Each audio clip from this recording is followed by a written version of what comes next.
Operation. It's here somewhere. Oh, there we go. Mousy. Hello. I gotcha. All right. Everybody hear Mousy okay? Hopefully I'm not too quiet. Yeah, I can control your volume. I gotcha. How's your 1 a.m.? It's middle of the night for you, I think, right? Pretty good. Yeah.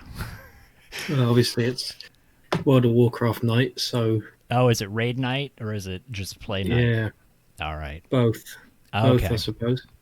Well, we'll try not to keep you too long. Oh, no, it's fine. I ended up, like, an hour ago I stopped playing because, work. Oh, yeah.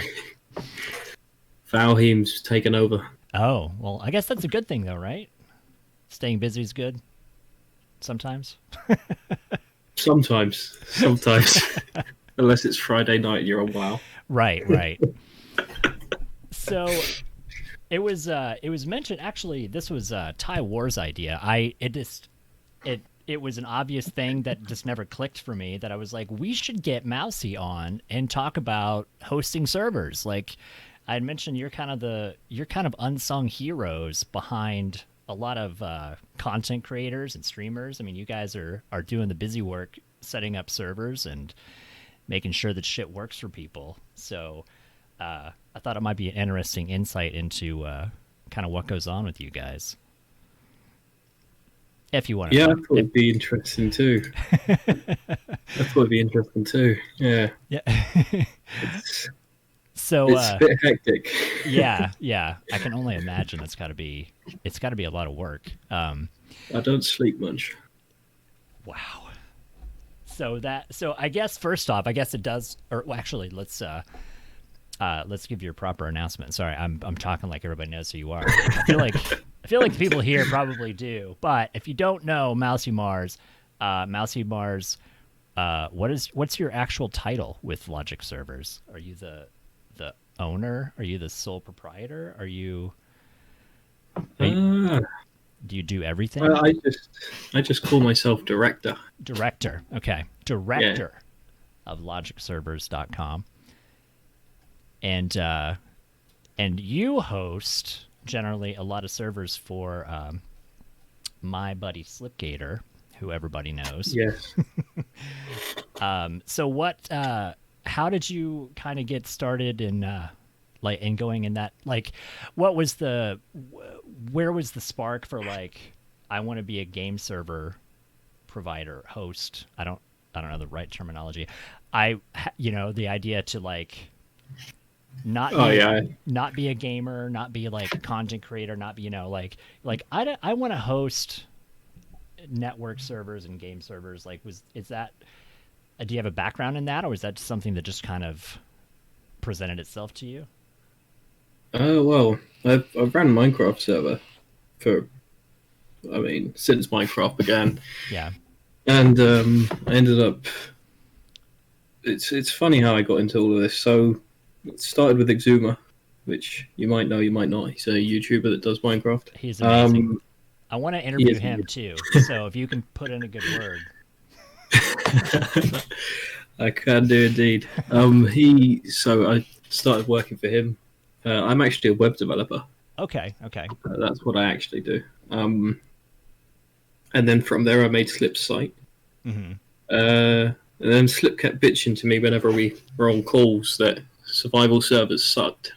Right.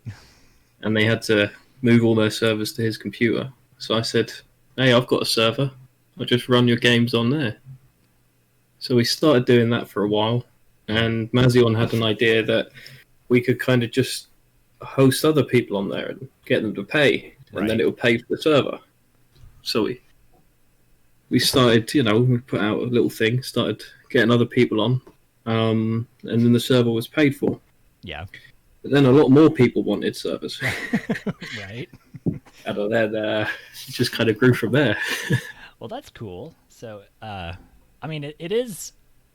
it's one of those things, like, I think sometimes people don't really think about the work that goes into stuff like that, like you sit down and you log into Origin, and I'm playing Battlefront 2. Like, you're not thinking Yeah. who is making that happen, who is, where is that equipment, what's going on with all that. Like, I think that's just one of those things that sometimes people kind of don't think about. And I mean, because I know the only thing I ever do for myself is I have a tiny PC in my living room that I run my Minecraft server on. Like, when I play, that way I can keep it live 24 hours. But other than that, like, I am clueless about how that stuff works. And it's like I said, I think it's just one of those services that people provide that people don't always really, especially with big companies and stuff that have all their own built-in stuff, nobody really thinks about where does that come from. But being for content creators and people that need Valheim servers, or they need Arc servers, or they need Conan servers, like you guys are putting in the work to make that stuff happen. So what is the I guess how much is different from, like, or for setting that stuff up? Like, is there a lot of difference in installing software and mods, and, like, is it a more complicated process to do all that on the server side? Yeah, I mean, a lot of people, we got all kinds of different people.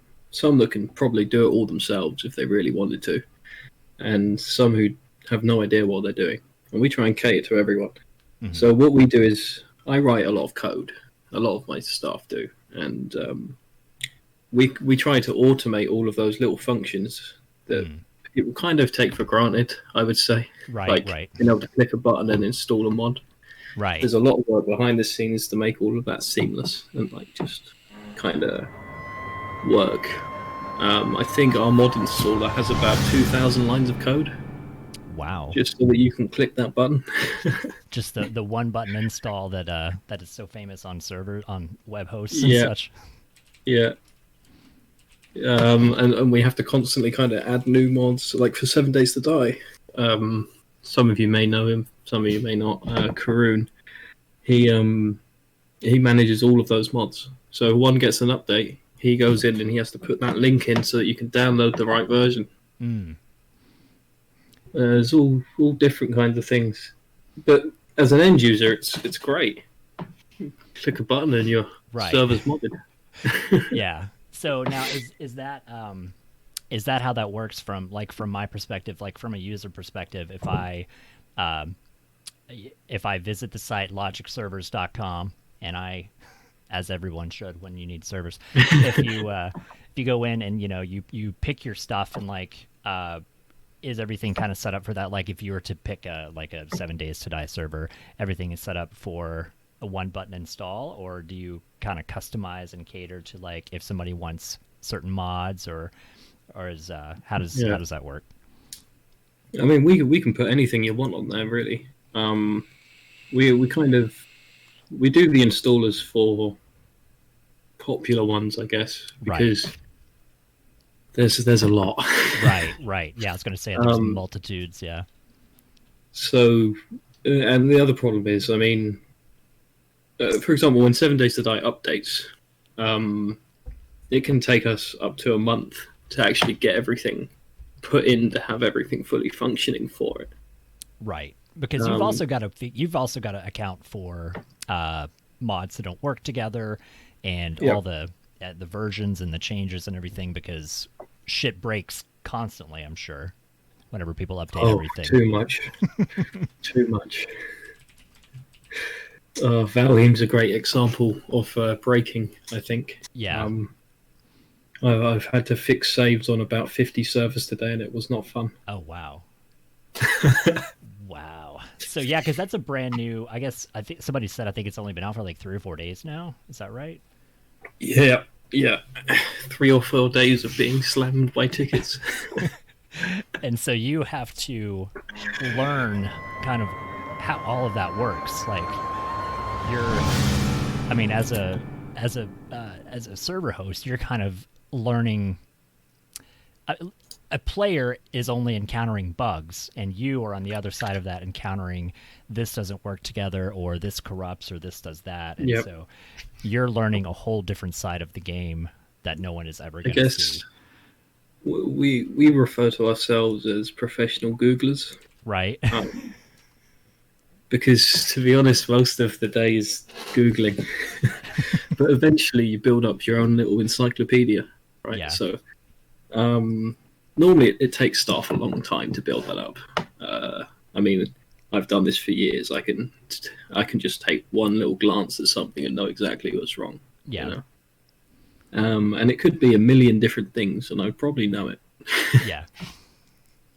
Because is it, I guess, I don't know if it's fair to say, is it kind of similar between different games? Like you'll see certain patterns as to like this thing crashes when you're trying to do this, or this crashes because of this, or like it's a memory leak, and like do a lot of games have those kind of similarities or patterns, I guess?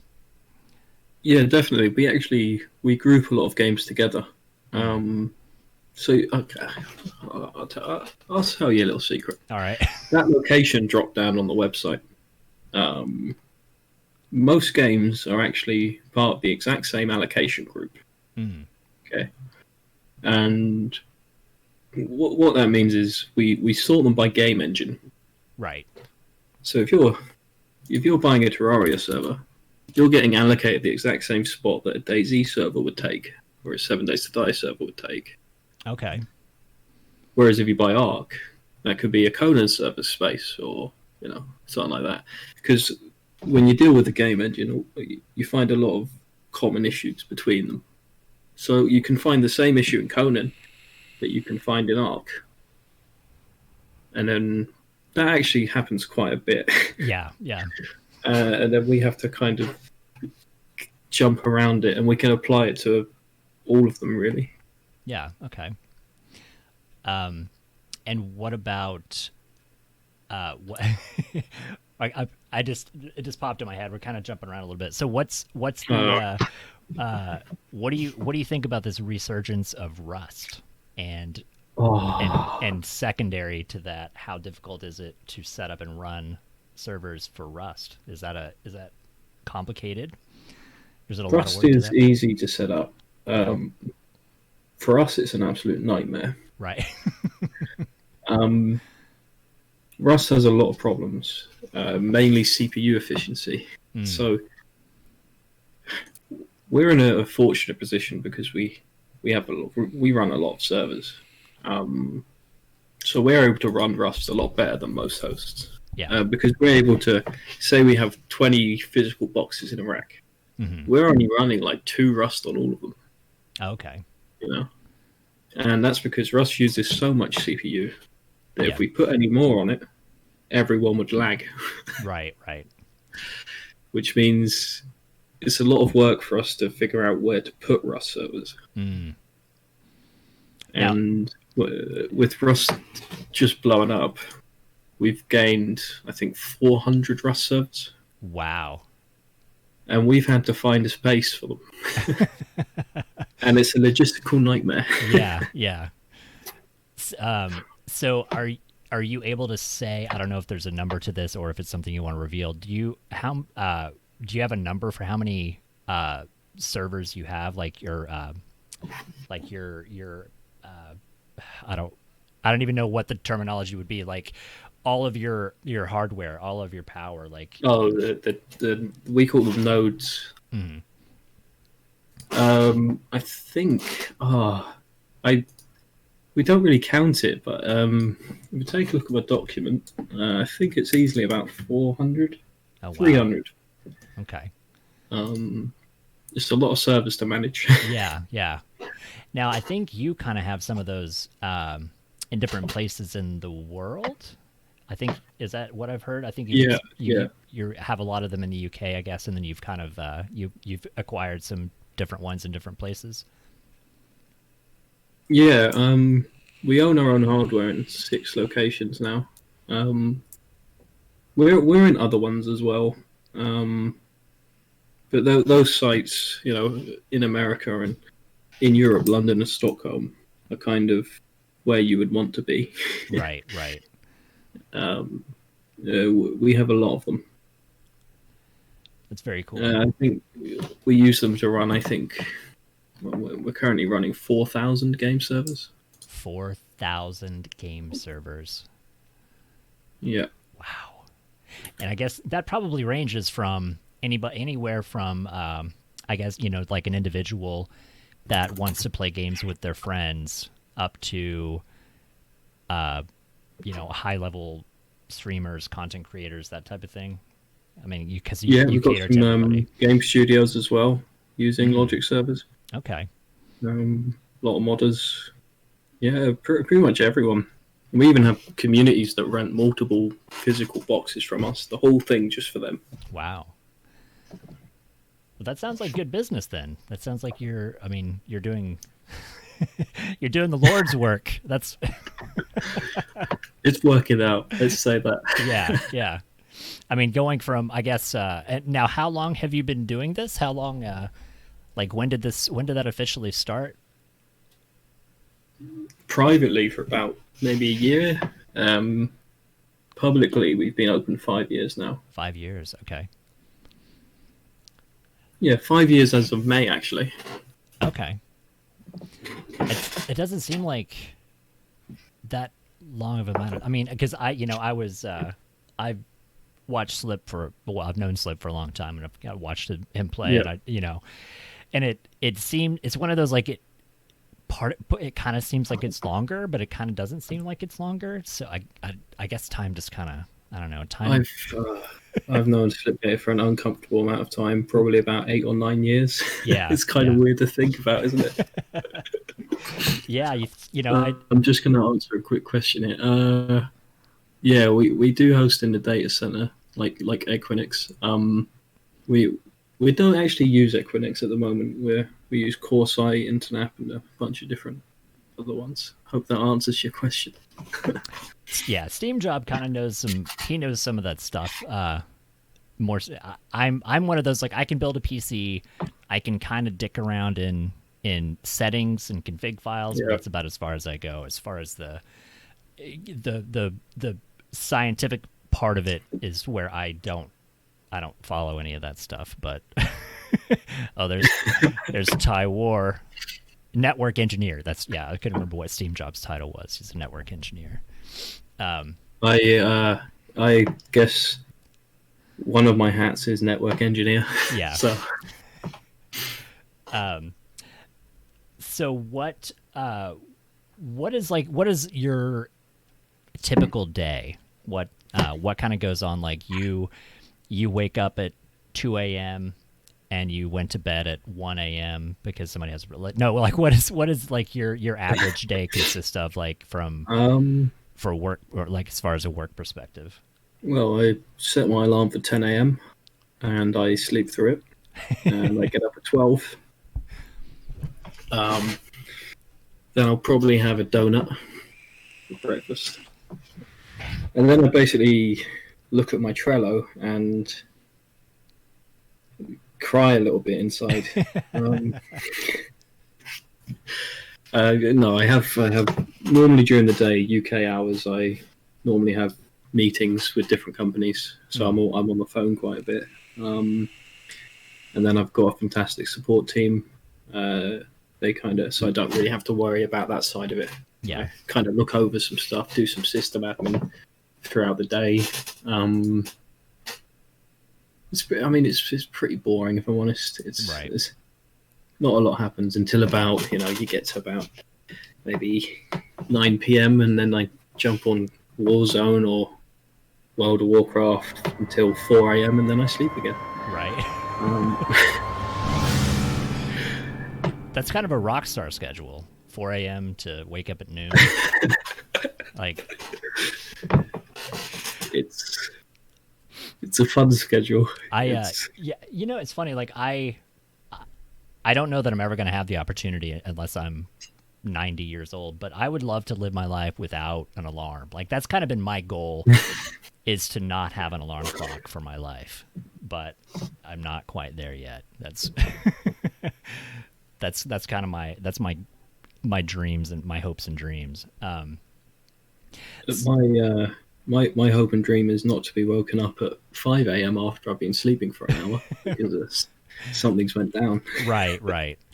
So how does that work? Do you guys get a lot of emergency calls? Like I feel like just from conversations in Slip's chat and and stuff, it seems that you're usually like you tend to make yourself pretty available. Like, and I don't know if that's as you as a person or you as a company. Like, it seems like you guys are usually pretty available to help out in emergencies. Do you have? Yeah.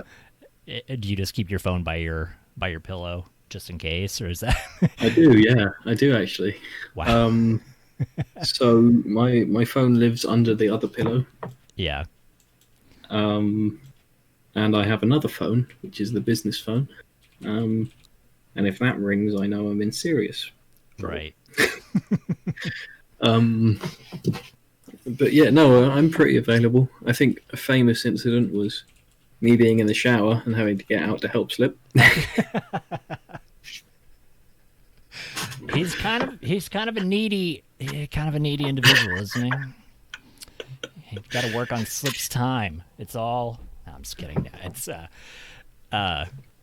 So what? If I think of any, I gotta let my brain soak up some other server questions. So I was gonna say, what about your gaming history? I always like to ask, do you have a particular childhood memory of video games, like one of those moments that that a cherished moment that you remember from being a tiny child playing a video game that just kind of caught your attention and like has kind of lived with you? Do you have any of those moments? Oh, I might be showing my age a bit. But the first time I got my PS2, waking up on Christmas and opening that thing was amazing. Yeah. I set it up and I sat there and I played Spyro forever. Right. I just didn't stop playing it. Because my friend always had a PS1, but I'd never had a console. So it was like the best thing. I had just a little Game Boy, one of the big fat brick ones with the big cartridges. Yeah, with like the gray screen or the amber colored screens or whatever they were. Yeah, one of those. The Game Boy Color was pretty good. Yeah. I remember playing Shrek on that. Yeah. What a game, Shrek. I think one of the best games growing up has to be Simpsons Hit and Run. Simpsons Hit and Run. It's funny. I have that sitting right here on my shelf for PC. That no way. I haven't actually it was funny because my mother I don't know what they would in the UK, I don't know what they would call these. It's a thrift store, like a secondhand store. Charity shop. Yeah. Charity shop. And she found it at a thrift store and was like, "Oh, you play video games? Let me buy this for you." Like, it's just been sitting. I just never got around to ever playing it. It's been sitting here for like 10 years, but now I'm gonna have to play it. And it's funny because I've heard people say that that's a really good game, and I've just never gotten. I think it's on CD. Like, it's an actual CD-ROM. And I'm gonna have to open that up one of these days. I've got it up in the attic with my PS2. Yeah, so I think my gaming memories, you're talking about age, mine go back further to Atari 2600. That's what I remember playing when I was young. But the Christmas moments, I have that with the original Nintendo, with the 8-bit Nintendo was. Not even the 64. No, this was the old original Nintendo that came with the robot, with Robbie the robot, and the gun. So Mario Brothers, Duck Hunt, and Gyromite was the game for the robot. Yeah, I remember, and it's funny because I remember getting it, and it was like Christmas Eve that I opened it, and then I had to leave because we had to go do family things or something. So I got to play for like 5 minutes, and then like the entire night, I'm just like, I just want to go play this video game. I just want to go play this video game. So what what transitioned you to PC games from console? Well, Here's something you'll love. I got a laptop when I was 7. Well, I was before this. I was playing on my dad's since I was about 4. We had a computer. We've always had a computer. Microsoft Flight Simulator. Before I had my PS2, that was the game. That's a really hard game to play when you're 7 or 4. Oh yeah. But there was another one. I don't know what it's called. It was a Star Wars game, and you build a base, and it's kind of like Warhammer. And you plop down your base, and you build troops, and you send them out. I think I can't remember what it's called. I think there's been like 45 different Star Wars games or something ridiculous like that. Yeah. But it was this one. I never had it. I used to go around my friends and play it, and it was the one to play. It was great. It was great.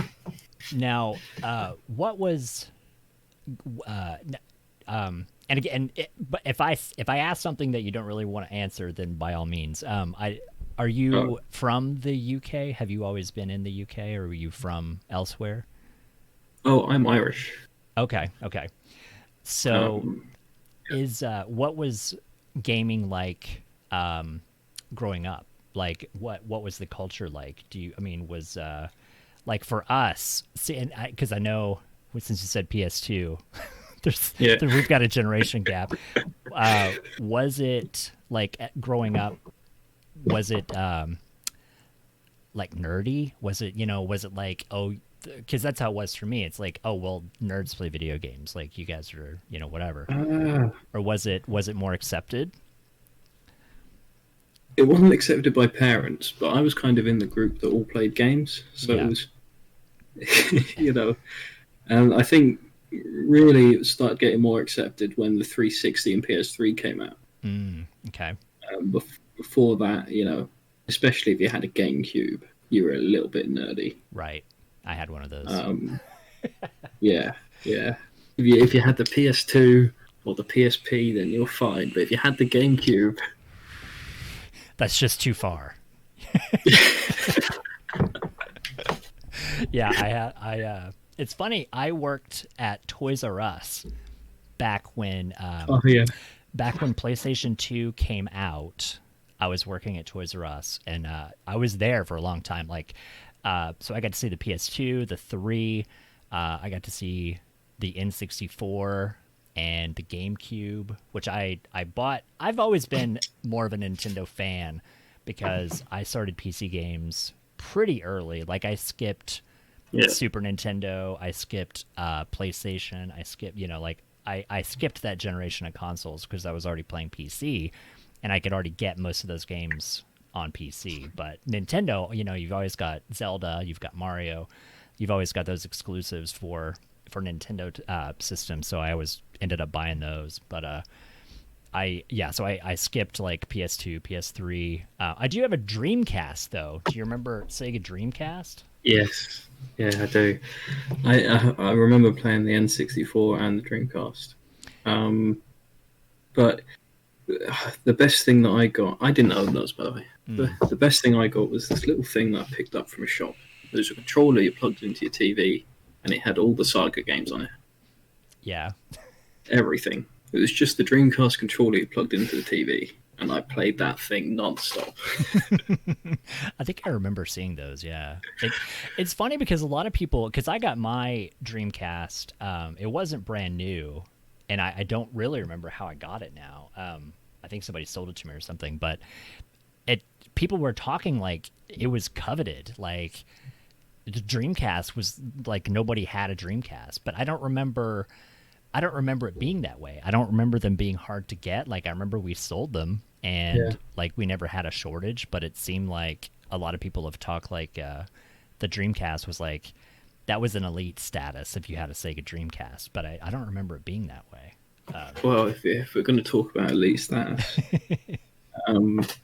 my father had a Commodore 64, and that's what he played games on.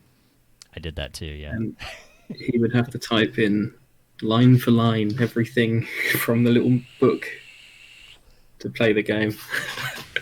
Yeah, there's like I don't remember. I think it was like comma 8 comma 1 is like the part I remember. There was like a code that you would have to put in, like you'd have to type things in to get the disk to open and to get the game to run and everything. That's what I started with as far as computers. Was I had a Commodore 64, and then I had a Commodore 128, and which is amazing to think that a computer was running on 64K of RAM. Yeah, it's tiny, isn't it? And then after that was I'd moved into PC stuff, which was still DOS based. This is long before Windows ever came out, but it was, those were, and I it's funny because I have a shoebox full of 5 1/4 floppy Commodore 64 games that I'm never going to get to play them, so I don't know why I keep them, but it's like one day somebody. Maybe one day. I looked one day on Amazon to see if they even sold 5 1/4 drives anymore, to try to figure, to try to find some way to mod or hack or something or emulate, and I don't even think they make 5 1/4 drives. Like I can probably get you one. Yeah, I can probably. That could be a goal. Like if we could figure out how to run an emulator and play Commodore 64 discs, like I feel like we could probably take over the world if we could do that.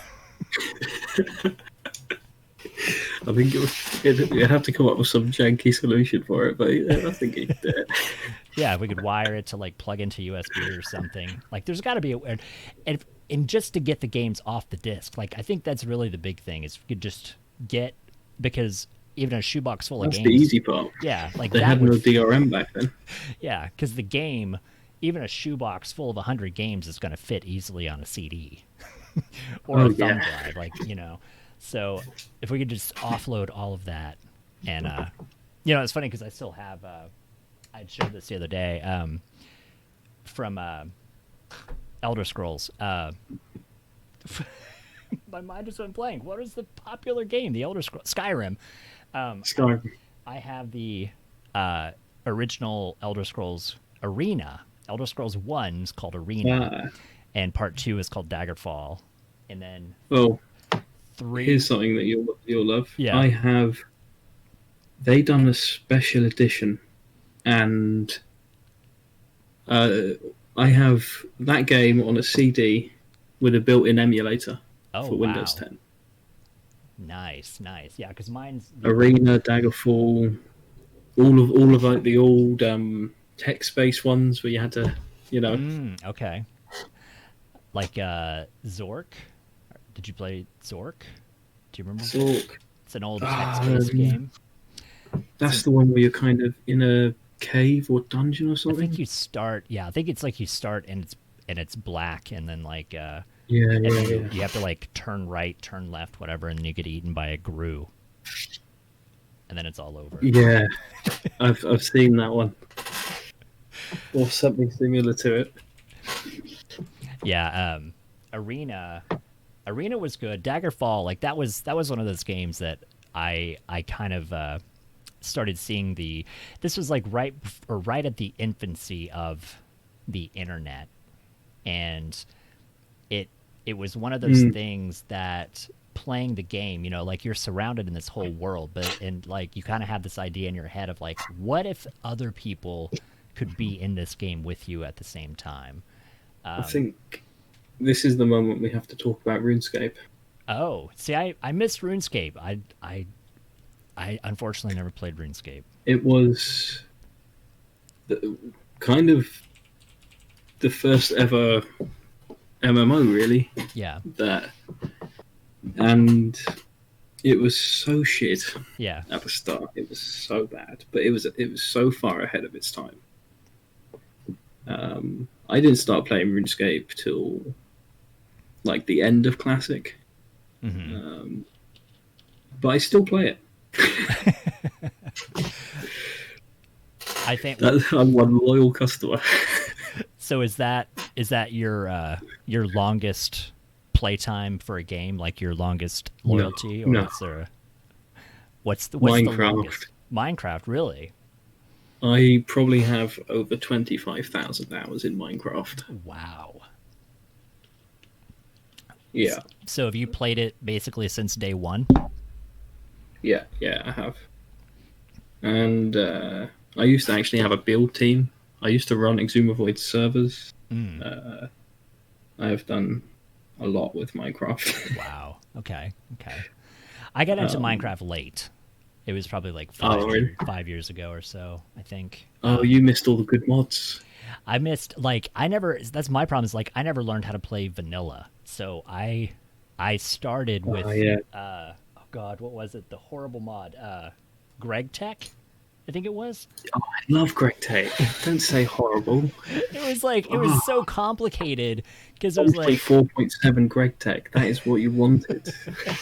because I remember talking like because it was like a group of friends that we were playing and Slip was already doing YouTube stuff, so he had kind of Yeah. like it was kind of a the same circle of friends, but he was he was doing it more for work, and so I would talk to him about it. Like I tried to do this thing, and he's like, "Well, make a bucket." I'm like, "I tried to make a bucket. I can't make." Greg Tech won't let me make a bucket because I have to have like it was like all these You have to crazy rule out the sheets. yeah, it was like all these crazy things, and which looking back on it now, like after now that I understand how Minecraft works, it Yeah. wouldn't be that bad. But back then, when because I was learning how to play the game and trying to figure out like because everybody's like, well, just do this, and I'm like, that doesn't work in this game. I don't know what to do. I don't know how to make. I can't make a bucket.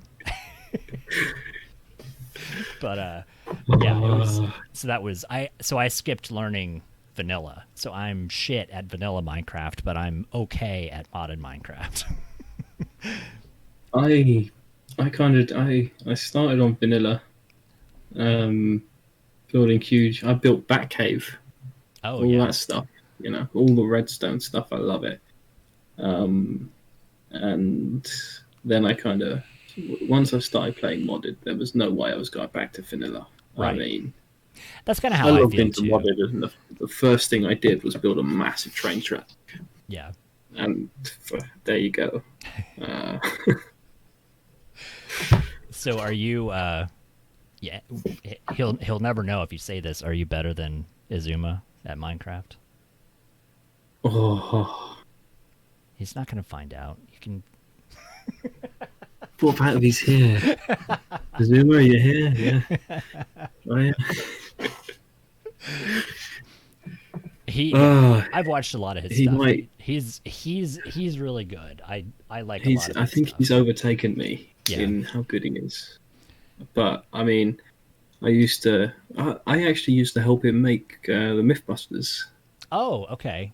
I was gonna say Um, those are really good. Like to make just seeing things like that, Yeah. like working out how this works, like what's the dynamic behind this, and does it do this and does it do that? Like it's a very cool idea. The behind the scenes is even better.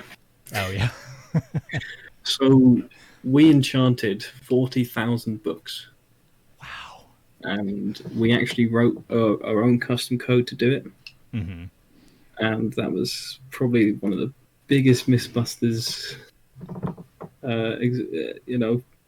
things we did, and it was insane. How The long amount of does traction.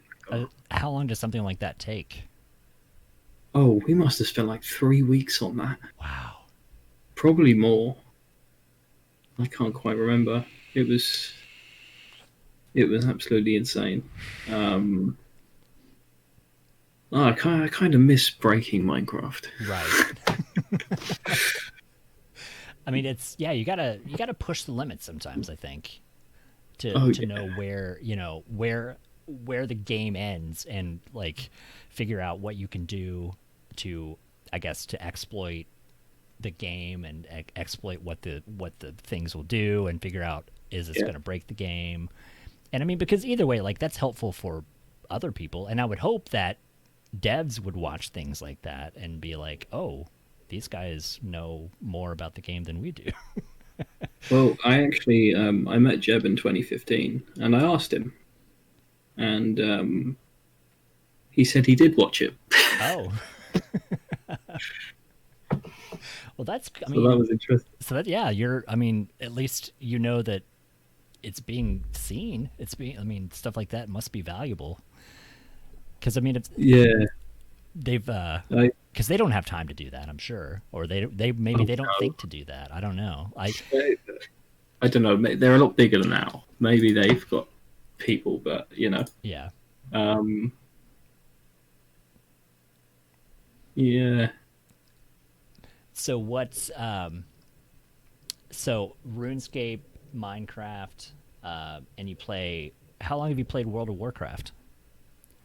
Oh, well, I stopped playing when Wrath of the Lich King came out, and I've only just started playing again. Um, and it's changed a lot. I Yeah. mean, I'm level 30 and I can fly. Okay. Yeah. Um, I played in 15 years ago, 2005, 2006. I think yeah, I think I that's like Burning Crusade, maybe, I think. I think Something like that. yeah, I think I had I have I have a handful of game boxes. I kept my original Half-Life, my Half-Life 2, and I think I have my World of Warcraft, but I think it's the Burning Crusade. You've got the battle chest. It is. I didn't get the battle chest. I just got the yeah, it is Burning Crusade. Burning Crusade.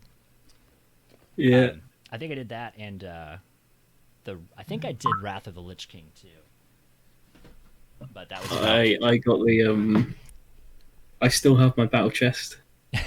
It's I only have I have three collectible items. I had the one for Fallout 4 that's like the big oh yeah. that has the Pit Boy in it, and Star Wars Knights of the Old Republic, the online one. There was like a Oh, big Swotor. yeah, and it had Yeah. Darth Magus has like a statue of Darth. I think it was Darth Magus, and my cat broke it, like broke because he broke his hand because he was like holding a lightsaber and the cat like knocked it over and it broke its hand, so he Oh, just his oh, I lightsaber. think I remember that one. Yeah, and I think I have like a lunchbox from Fallout 3.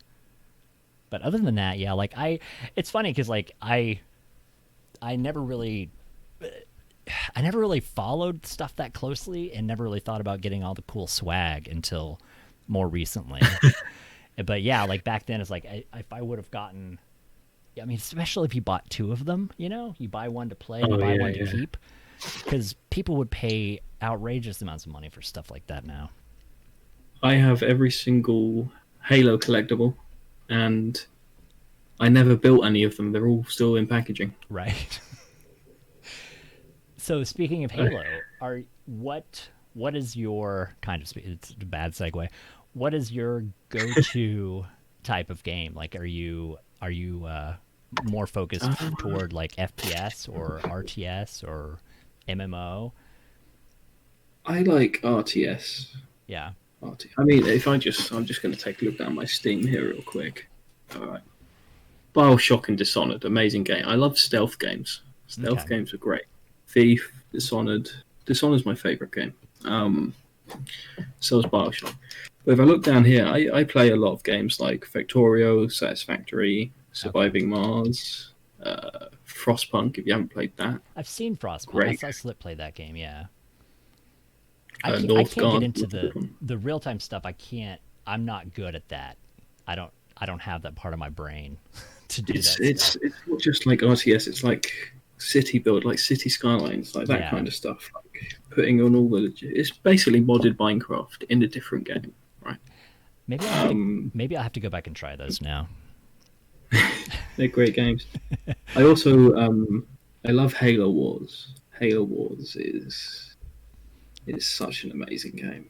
It's one of the best kind of RTS games, I think. Now, what up? But then you have Civ, right? So yeah. I was going to say because it seems like you're going through the list and you're like, no, this is my favorite. No, this is my favorite. So what Oh do no you? no no! Dishonored is by far my favorite. Dishonored is by far your favorite. Okay, now Yeah. have you played Half-Life, and why is Half-Life not your favorite game? If they made Half Life 3, maybe, Hmm. but Yeah, that's not happening. yeah. I I don't know what it was, but Half-Life and Half-Life 2 just are they hold a very special place in my favorite section.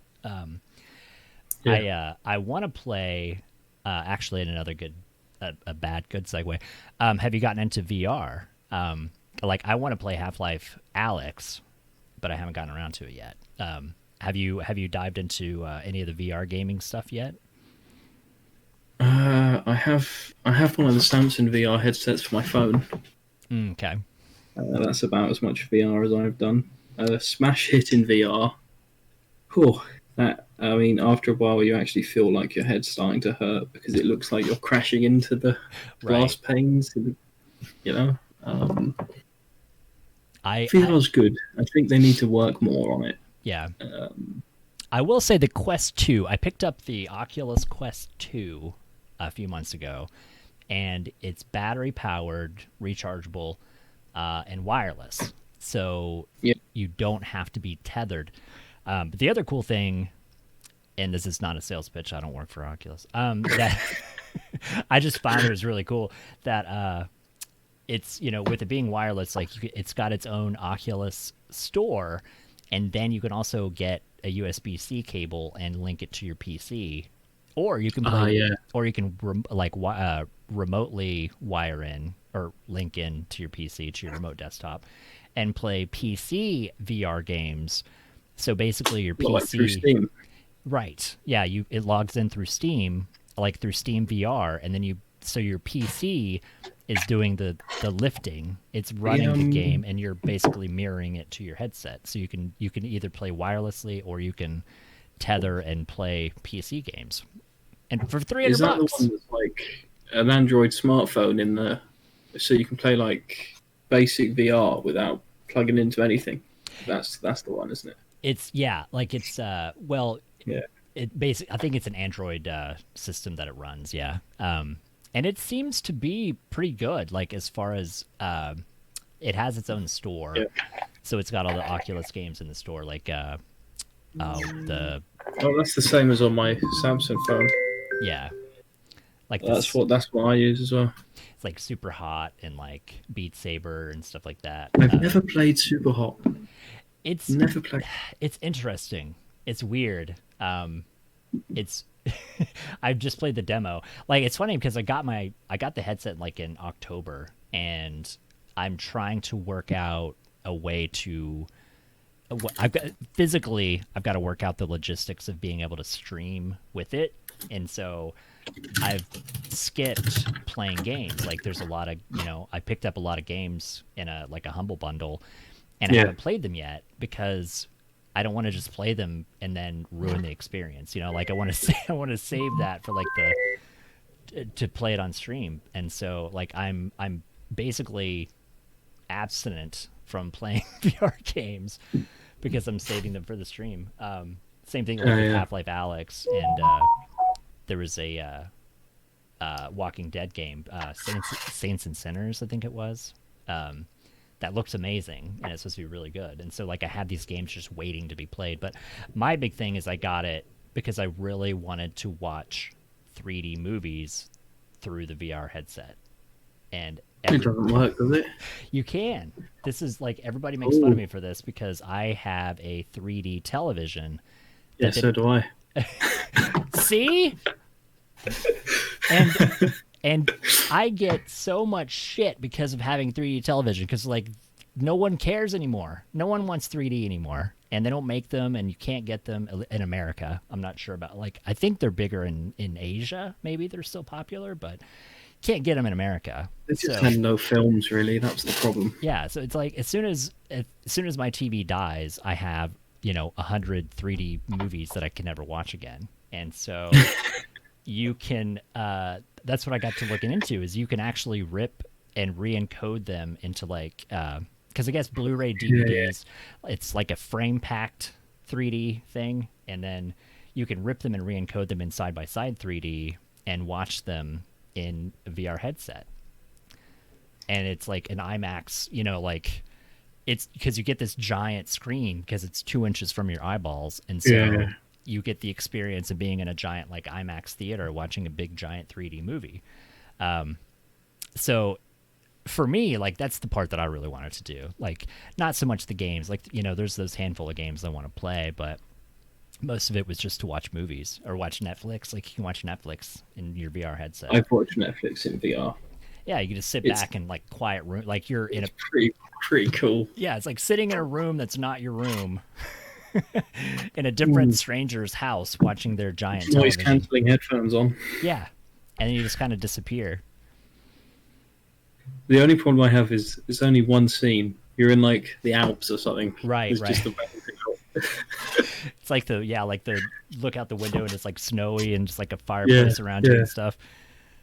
Yeah, I want it to be like a shitty apartment with like dishes in the sink and like roaches, like a little studio flat. Yeah, like you have like no windows or like a window into a brick wall.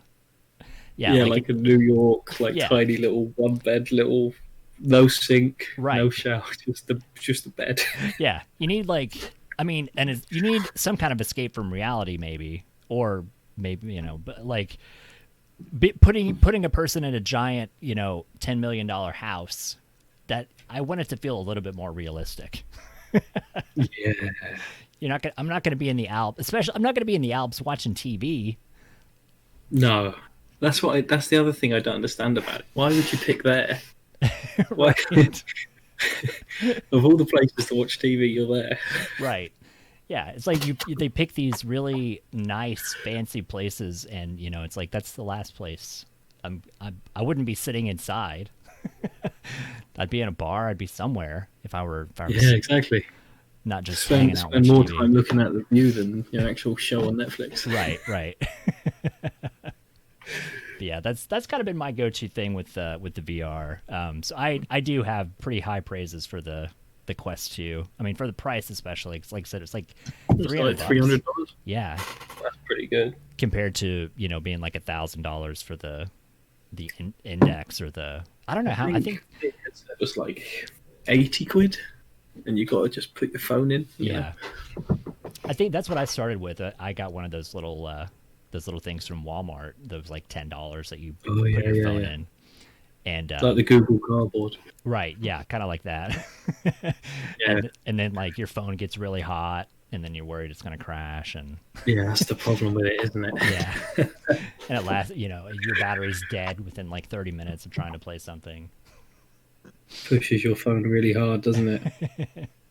Yeah, that's it's a good way to it is a good way to test it out for sure. So let's see. Oh, Badlands here. Yeah, Badlands trouble. I think we need a ban.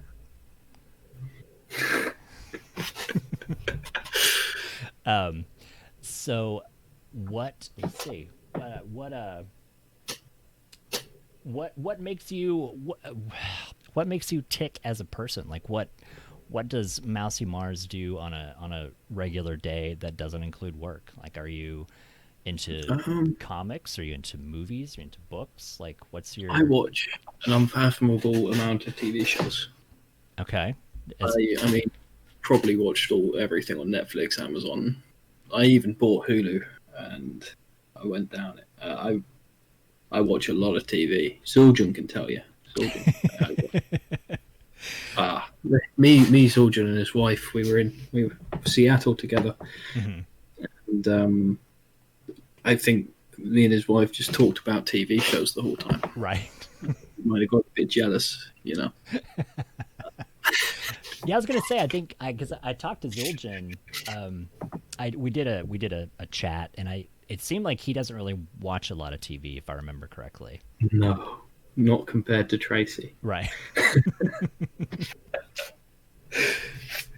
Oh, not even close.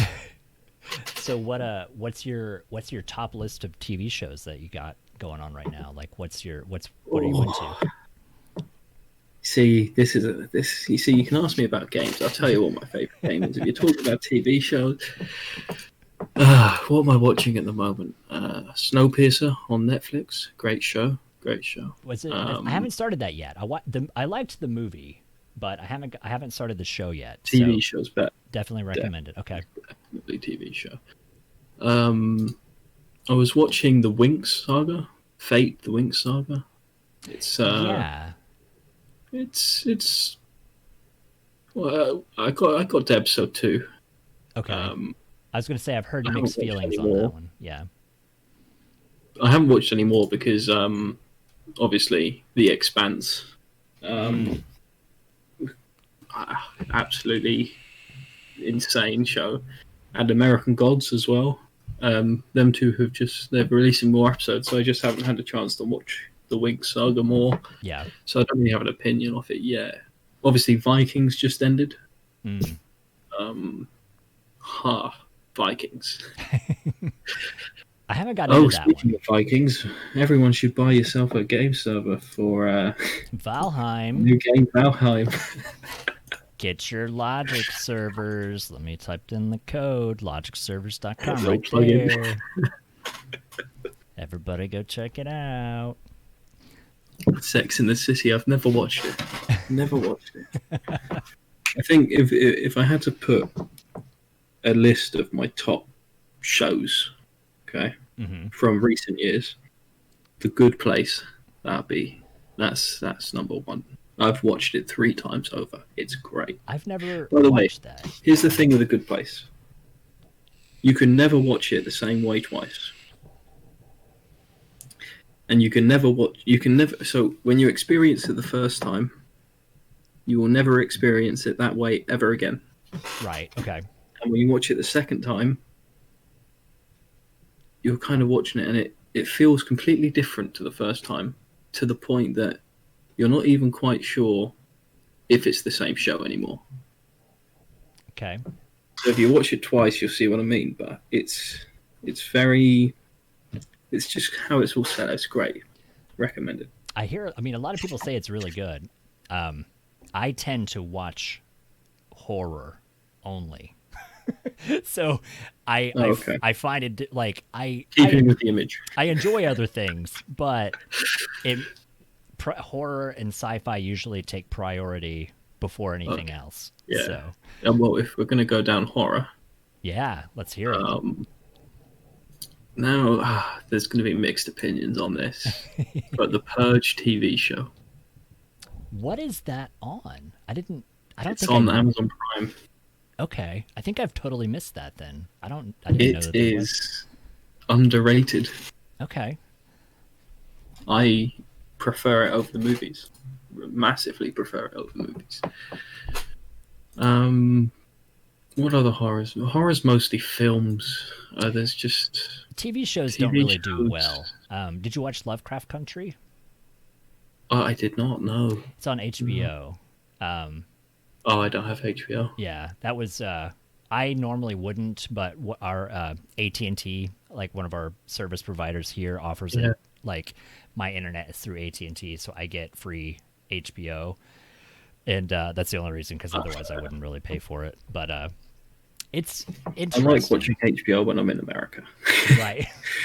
If you can find something on it. Yeah, I was gonna say because that's the other thing too is I know I've been to Scotland, I've been to England, and I've been to Amsterdam, and it's interesting seeing all the different shows because like you guys have stuff everybody in other countries, like their Netflix and stuff is much different than ours, and like if you use a VPN, if a person were to use a VPN and log in as another country into Netflix, you could then see what they offer if one were so inclined to do that. That's a good one. Did you know that Sweden got Hemlock Grove a season before everyone else? Really? Yes. So I was actually dating a Swedish girl at the time, and when I was in Sweden, I was scrolling down Netflix and went, "You have the new season." I didn't even know that was out. Yeah. And I sat there. I wasted my time because Sweden's lovely, but I watched the whole thing. I liked Hemlock Grove. That's a horror-y type thing. I liked it quite a lot. What's that? Who's the lady? Famke something.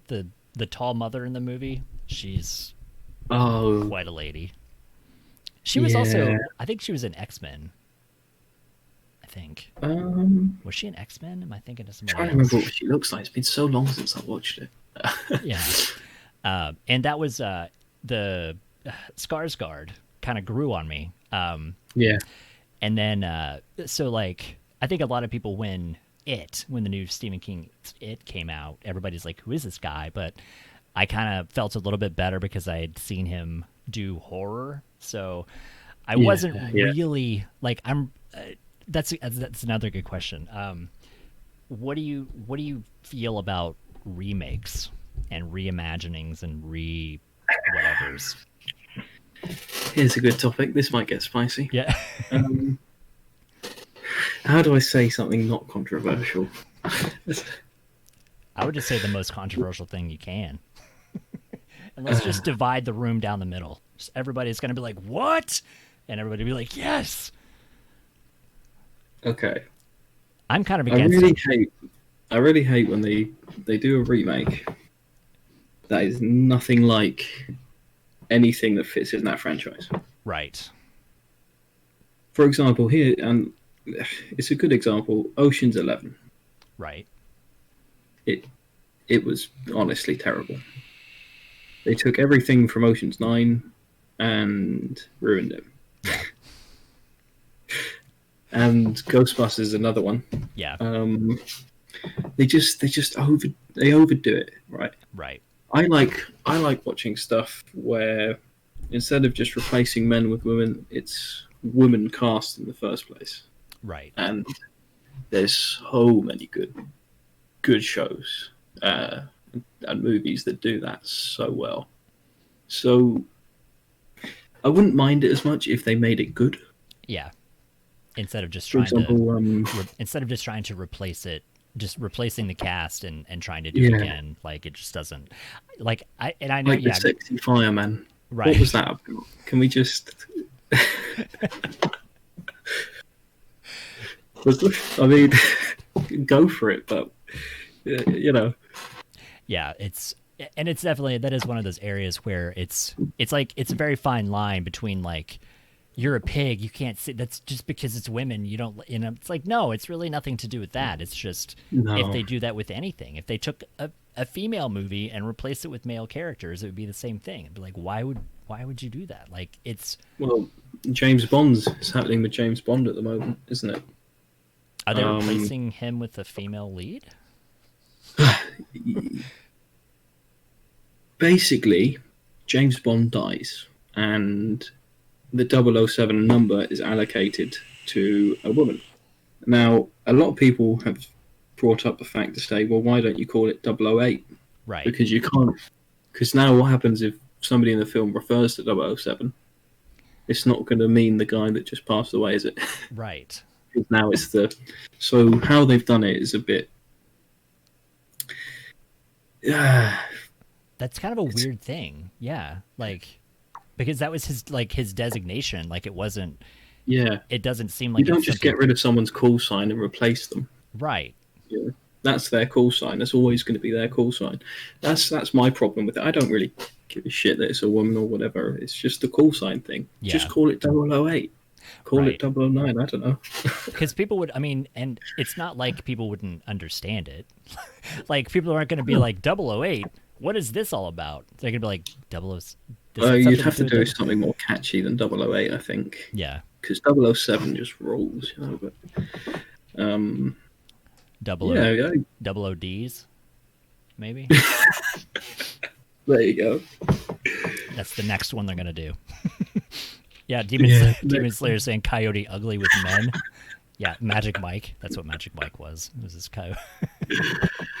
Yeah, I think 009. 009. 009 rolls. That would be a good one. So and it would continue this franchise. It'd be, you know. Yeah, that would. I used to collect James Bond cards, trading cards. That's one of those. I never got into a lot of the movies, but like that was one of the things. Like even I understood as not a fan. Like I understood 007 is like his call sign. Like that's not. Yeah. It's not something to be passed. It's like a basketball jersey. You know, it's like that's the Yeah. number. You don't just give it to some. Like when they retire the number. They don't just give it to somebody else. It, I, I mean, I think it's outright offensive. Yeah. Kind of degrades 007 a little bit. But there you go. So who? I think they need to cast Idra Ezra as 007. That They would hadn't be. done that. Yeah. Yes. I was gonna say That who's would be who's your outstanding. who is your go-to 007? Who's your all-time favorite? Daniel Craig, but that's because his mother lives up the road. Right. And I'm not joking. She goes to my church. Oh, that's funny. I I haven't seen a lot of stuff that he was in. But he seems like a likable person. He's like he acts well, and he played a good stormtrooper. He when he was in Star Wars for like 2 seconds.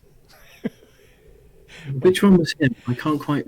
He was Which stormtrooper? that was So so Stormtrooper 5 or 529? he was the whenever in Force Awakens in number Oh, yeah. 8, 7, whatever. Whenever they have Rey torturing her, like she's strapped in the chair, and Kylo Ren walks out of the room, and the stormtrooper walks in. That's kind of short, and Yeah. that's Daniel Craig in the stormtrooper costume. Kylo Ren's the best guy in Star Wars, by the way. And they done him dirty in those new films. Kylo Ren. Dirt. Yes. I liked Kylo Ren a lot. I even Dirty. I liked his helmet. I liked his voice. I liked everything lightsaber. about him. Yeah, like Kylo Ren was a The really good incest character. backstory. Everything. Yeah, he was. There was and I'm curious what your take on this is. There was a YouTube channel I watched, and they were talking about him as like, to them it kind of made more sense that he is like a Darth Vader junkie, like a Darth Vader fanboy. Like he was idolizing Darth Vader. He is Darth Vader is his grandfather. Right. So he basically wanted to be like him. Yeah. He wanted to be Darth Vader. But it was more complicated than that, and I think the new films didn't really expand into it. Yeah. They just kind of chucked it in. Here he is. Yeah. And if you want the backstory, you have to go and read it. They could have explained it. So it's, There was, yeah, it seems like they don't really talk about the Knights of Ren. No. And then they suddenly show up. Like they mention, hey, he was leading the Knights of Ren or whatever. And then they're like, oh, Yeah. here they are. And he has to fight them. But you're like, what's that all about? Like, what was he doing? It's like Jesus's life. Like, what did he do for like 15 years that we don't know? Like, what was Kylo Ren doing all this time? They need to go into that. Yeah. And they need to basically nerf Ren. Okay, I've been playing a lot of Battlefront 2, and I have too. We should play. man, I got it for free the other day on Epic, and that's all I've been playing but I play co-op. Like I don't like the full-on 40 deathmatch thing. that's what Zildjian's doing. Yeah, I like the co-op, like the 4-person team against bots. Yeah, It's a lot of fun.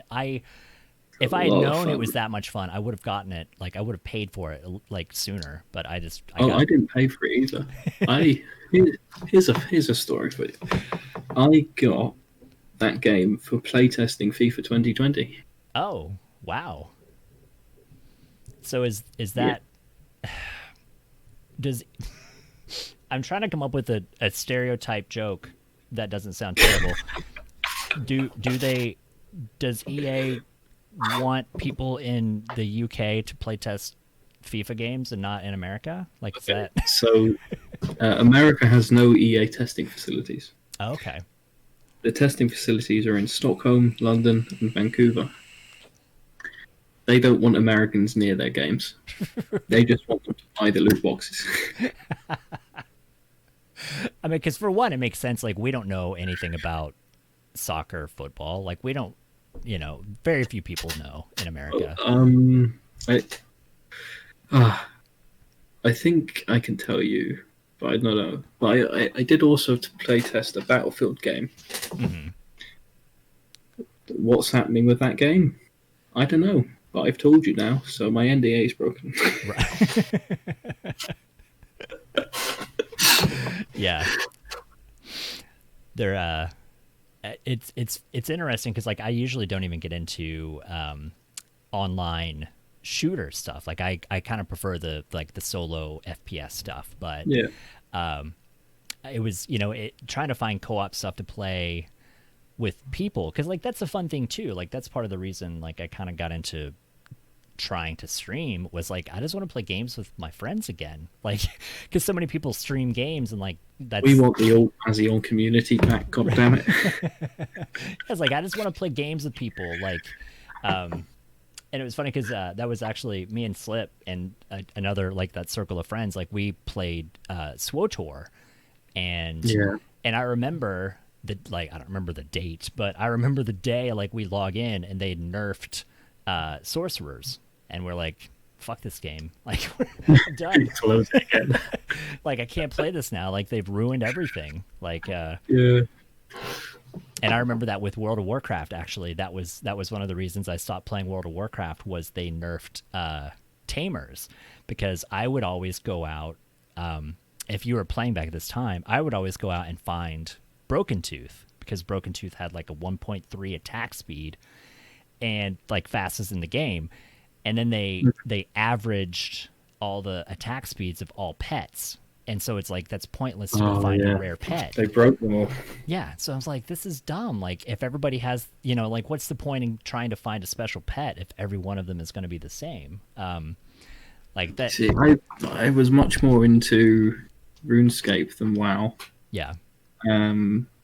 It's a similar thing with the combat update they did in RuneScape. Mm. Very controversial. Very controversial.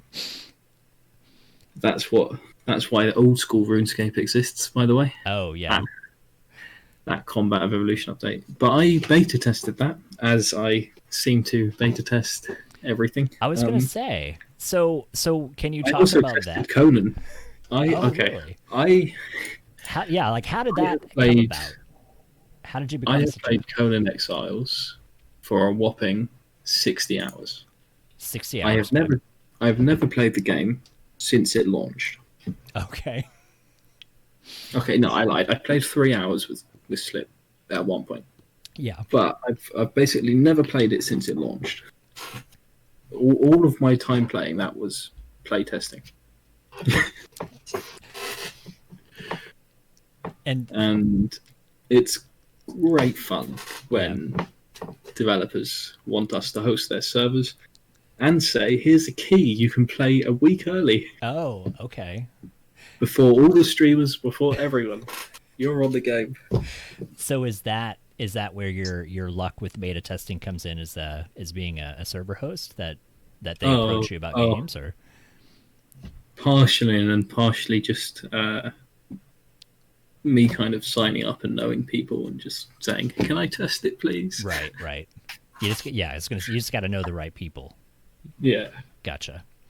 The EA ones you can actually apply for, though. Mm.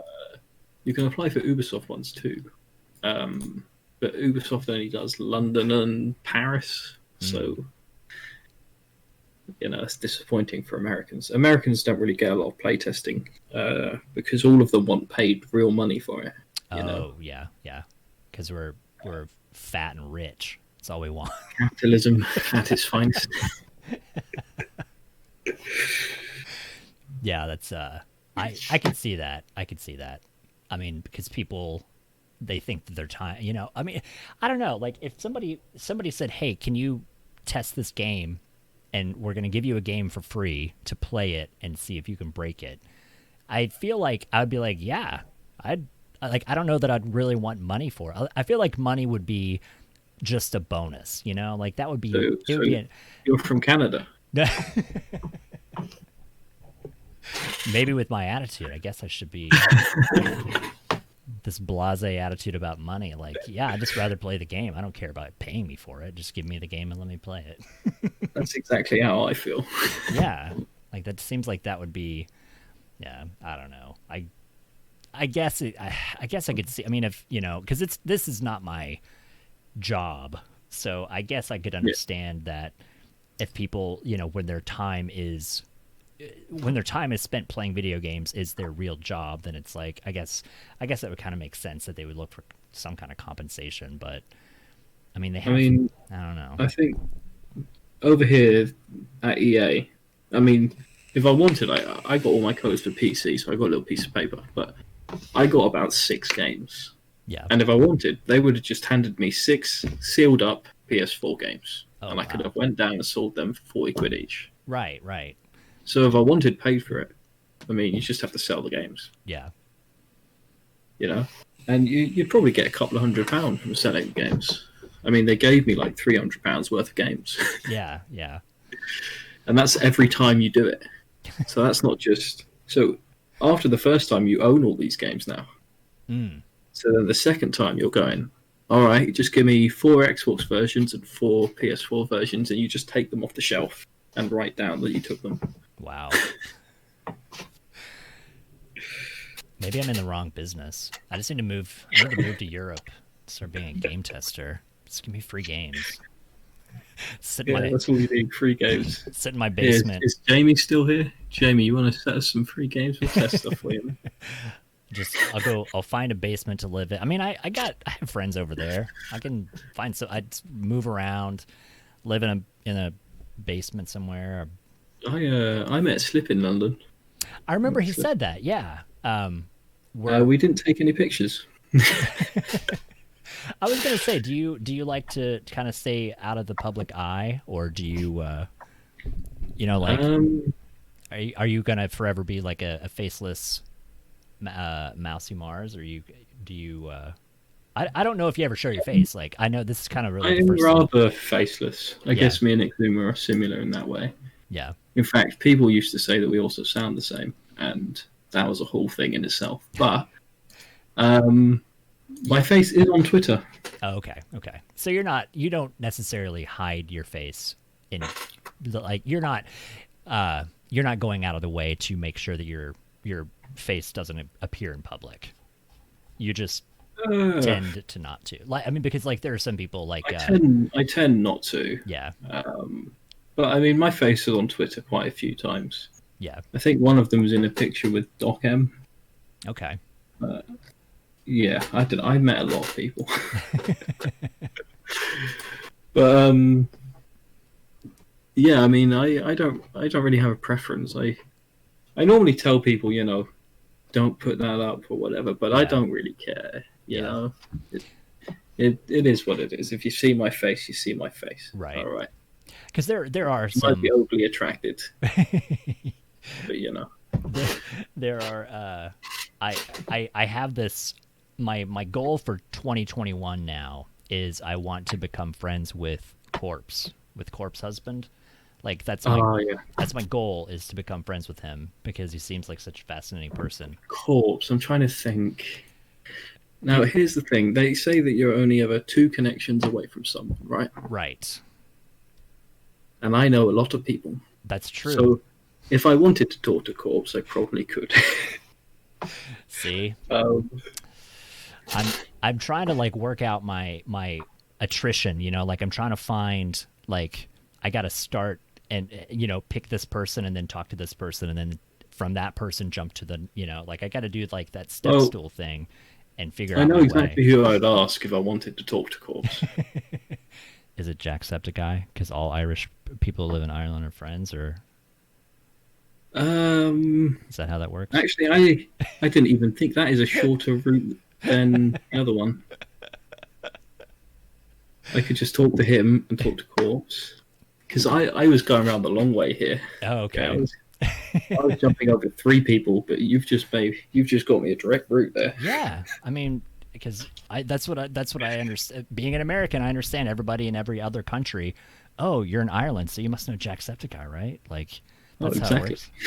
Everybody's friends. I sadly don't know him directly. Yeah. I think he like I've lives. probably been in Skype with him at some point, Yeah, but I think yeah, he's in. I think he's in Brighton, if I remember right. he is in the UK. I'm not quite sure where though. Yeah, I think they've mentioned that. I mean, that's not secret knowledge. I think he's, or maybe it might be PewDiePie. I think PewDiePie's in Brighton actually. PewDiePie's in Brighton. Yeah, he's here. Yeah, Jack He's may not be in Brighton. I visited Brighton. That was one of the places I went to. I visited. I started at Loch Ness because that was like a lifetime goal. So I stayed like 2 days at Loch Ness, and then went to Edinburgh for a day, and then went to Felixstowe, England, and stayed with a friend, and then went to. I've got no idea where that is. It's by. It's on the East Coast. It's by. Oh, there's a bigger town next to it, and I always forget what it is. But it's like a little tiny East Coast city, and Up along the border. yeah. Probably Carlisle then, I would say. I can't remember what there's a because the train station was in. There's a bigger city that's the train station that it was in. And that would be Carlisle, probably. Yeah. And so like from there, I went to my friend. Well, my friend actually, the other friend lived in Seaford, not Brighton. He lived in Seaford, which I guess is near Brighton. So met him, we hung out in Brighton, and then he drove me to Stonehenge to go see, and then that's a far drive from Brighton. That was he's a good friend. He's a good friend for driving me that far. So I went to go see Stonehenge, came back, and then I went and stayed. A good 2 hour drive. Yeah. And then went and stayed with a friend in London, which actually Slip knows that other friend too, our friend Blacksmith Pro. Oh yeah, I didn't meet him, but I think they met up whenever the Slip was in London. No, they met me, and then they met him the next day. I can't remember. Yeah. Stayed with him in London for a couple of days, and then I went to a vape convention in Shrewsbury. They said it's not Shrewsbury or Shrewsbury like Americans. Shrewsbury. You know, I keep forgetting. You all know each other through vaping, don't you? Yeah, which is weird. Like I have, because all these people that I know, like because my parents were like, "That's really weird. You're going to go to Europe and stay with people you've never met." And I'm like, everybody knows where I am. It's not like they can't murder me because it's all over social media. Like everybody knows exactly where I'm going to be. So if I disappear, you know who to look for.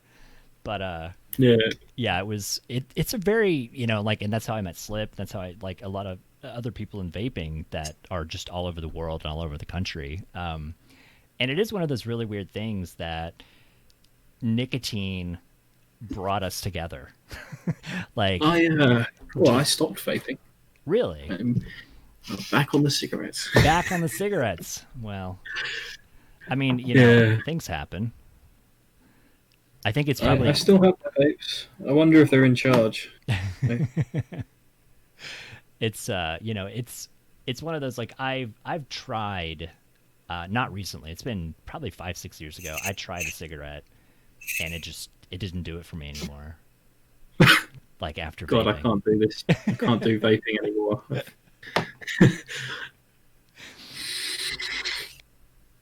So was there still works? Was there anything that took you away from vaping? Was there, or was it just like you just went back? It's easier to go back to smoking. This without getting too personal. Right. This issue occurred with my skin, and I thought it was to do with vaping. Mm. So I stopped vaping and just continued smoking. And turns out it wasn't vaping at all. So okay, there you go. And so now you got to. And I just never started again. Yeah, I mean, and people don't understand that. Like, I've had that conversation about smoking before. Like, how it's so difficult. Like, thankfully, I've tried. Yeah, I was one of those easy ones. Like, as soon as I started vaping, I stopped smoking. Like the minute I started, and I stopped smoking as much Yeah. I mean, I probably went a while without, but then you kind of, you run out of vape liquid on a night out, and you smoke a Right. pack. Yeah. That was the hardest part for me, was going out to a bar and not smoking, like not associating having vodka in one hand and a cigarette in the other. It's a really tough habitual thing to break. And For me, it was whenever I was outside with everyone smoking, I had a big fucking cloud coming off me. right. And it makes it really difficult to talk sometimes. So that's kind of, that's why I never stopped the cigarettes, because it was social. Yeah. Then, I don't know. Well, if you ever need advice, I don't know a lot of advice about vaping, but I can definitely. That's where I know people. I can ask people. All I have is my SP25s, and they do the job. Yeah. Smoke, great things, cheap coils. Yeah. Replaceable battery. It's like a USB battery bank. You screw it off, you screw it on. I mean, great little thing. Yeah. It was also a present from my ex, which maybe that's why I stopped vaping. Right. I know how that goes, man. Emotional memory attachments to things sucks. Yeah. I don't know if it's an emotional. You just, you're sitting there vaping going, oh yeah, I remember her. Yeah. Yeah. I have some of those things that are nice or expensive or something, and then I'm like, you think about where it came from, and you're like, shit. Yep. I'm not gonna replace it. I'm not gonna just go buy another one. It's working. I'm not going to replace it. There's no point. Yeah. Yeah, I know exactly what you mean. So what about I know I know we've kind of jumped around, which is totally fine. Did you have any other TV shows? I kind of want to go back to TV shows after The Good Place, because that's on my list. Also, have you watched, if it's on there, the new Netflix documentary about Richard Ramirez? I have not watched that yet. It was good. It was good. He was crazier than I thought. I didn't realize he was that nutso, but he was. He did a lot of really bad stuff. Did you see the Ted Bundy one? No. I mean, well, I don't know that I watched. I've seen stuff. I've watched stuff on Ted Bundy, and wait. Was this the one with? Was this the one with the pretty boy? Zac Efron. Yeah, Zac Efron. Yeah, I did watch that one. I take that back. I did watch that one. Actually, speaking of Zac Efron, if you have not watched Upload on Amazon Prime, actually no, that's not Zac Efron. That's the Twilight guy. Yeah. Where he uploads, where he dies and he uploads into the. Yeah. Oh, that was what good. A show! That was good. What a great show! He got out of the A-list celebrity thing, and he started doing comedy in the UK. It's really okay. Such a weird career path. Speaking of, this is the other thing. I know the UK is a large place, but I need also to become friends with Noel Fielding from The Mighty Boosh. Noel Fielding. He's also in the Great British Bake Off. I know, yeah. I know Noel Fielding. Yeah. Well, I don't know him personally. Yeah. I know of him. So if you work that out, that's another person I need to be friends with. Noel Fielding, that's going to be a difficult one. I feel like me and him, he's like my spirit animal. I would, if I had the means. Pretty out there, isn't he? Yeah. If I had the money and the means and the ability to be that person all the time, I feel like that's what I would do with my life. Is I would be, not like wear his skin, be him, but like, I would be that person. I don't want to be him. I don't want that to come off as the creep. Like, I just want to be Noel Fielding. No, I want to be I just want to climb inside like, his body and yeah, just treat him like a puppet. just cut him open, climb inside, control his arms and legs. Like, no, I would just want to be like his twin brother, and we would be identical twins and be exactly like. No, he seems like it's one of those things. Like, it's like that's the kind of life I would like to live, just to be that free and hilarious all the time. Yeah. I can't say I have that feeling yet, but But sorry, okay. So TV shows, Good Place, and you need to watch Richard Ramirez. And then, so what else you got that I need? What else do I need to watch? Have you seen Lucifer? I've watched a lot of it, yes, and it's oddly entertaining. It's one of those shows that I can't quite figure out why I like it as much as I do, but I just keep watching it. It's the best. It is just the best. And obviously, since we're talking comic books now, iZombie. iZombie, yes. I watched a lot of it. I like Rahul. That dude's hilarious. Rahul. And you like horror TV shows. Yes. Rahul, he is a great English actor, by the way, and his Twitter is just full of C-bombs. Yeah, yeah. He does a lot of, or he used to do a lot of stuff with. There's a YouTube channel called Funhouse. Yes, Yeah. Funhouse. And that's kind of where I grew to love Rahul. Hard. Yeah, That died very hard. He did Bly Manor, wasn't it? Yeah. On Netflix, and I've got to be honest, I hated the first series. I don't even know what it was called. Of that, it was terrible. But Bly Manor, absolutely outstanding. it was really good. I think the performances were made it. solid. Yeah, like, and he's just such a funny dude. Like, Yeah.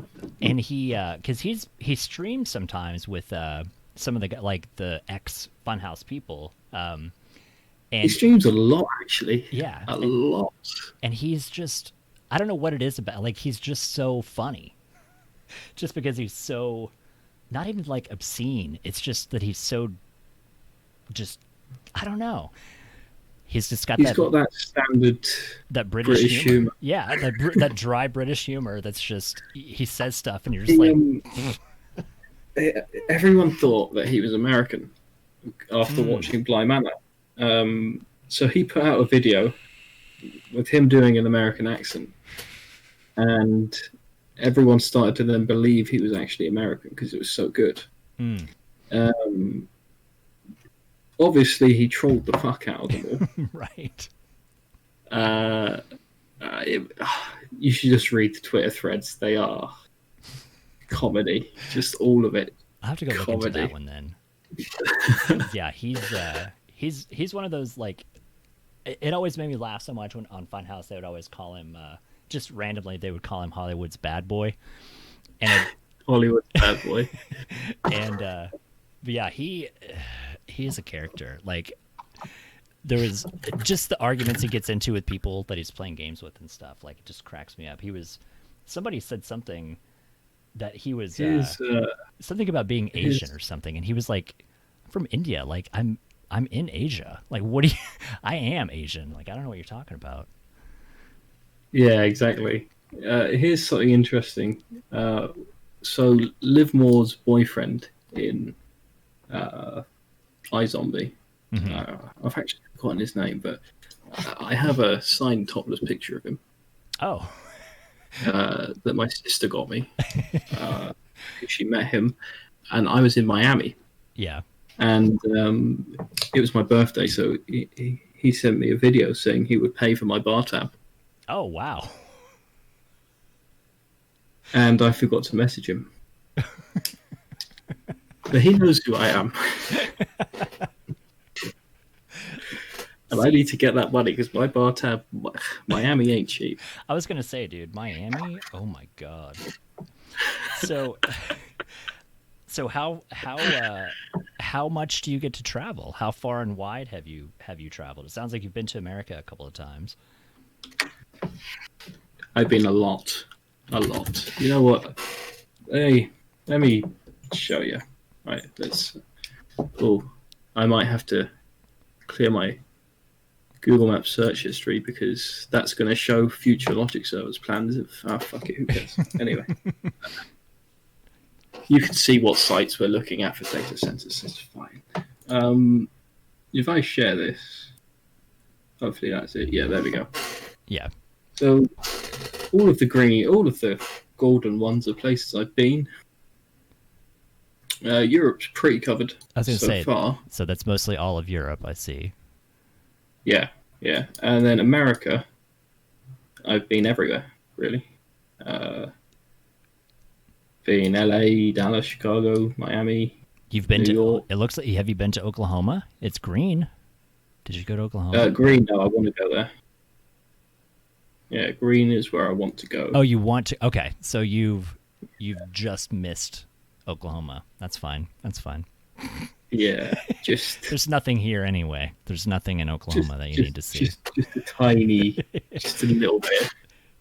Texas has a lot more to do. Texas, so hot. Yeah, so hot. Yeah, I've been, but I love Boston. Boston is a great place. That's like it's funny because the geography, I think. I haven't really been elsewhere, but there you go. Yeah, I mean that's a lot of traveling though. But I've been to these places multiple times as well. I had figured out whenever I was going to the UK, because everybody kept telling me, like get a train and go to this place, or like we can drive there or whatever. And I was like, isn't that really far away? Because I picture America, because it's huge, it's ridiculous. And I got to looking, and I'm like, as far as square mileage, my state, Oklahoma, is slightly bigger than England, like the entire country. And Oklahoma. Yeah, and it like really puts things into perspective, because I'm like, if I drive for me, driving 2 hours is like a day trip. It's like that's all I'm gonna do if I have to drive 2 hours anywhere. But over there, it's like it's like you can drive across the whole country in like 4 hours, and I'm like, that doesn't make any sense to me.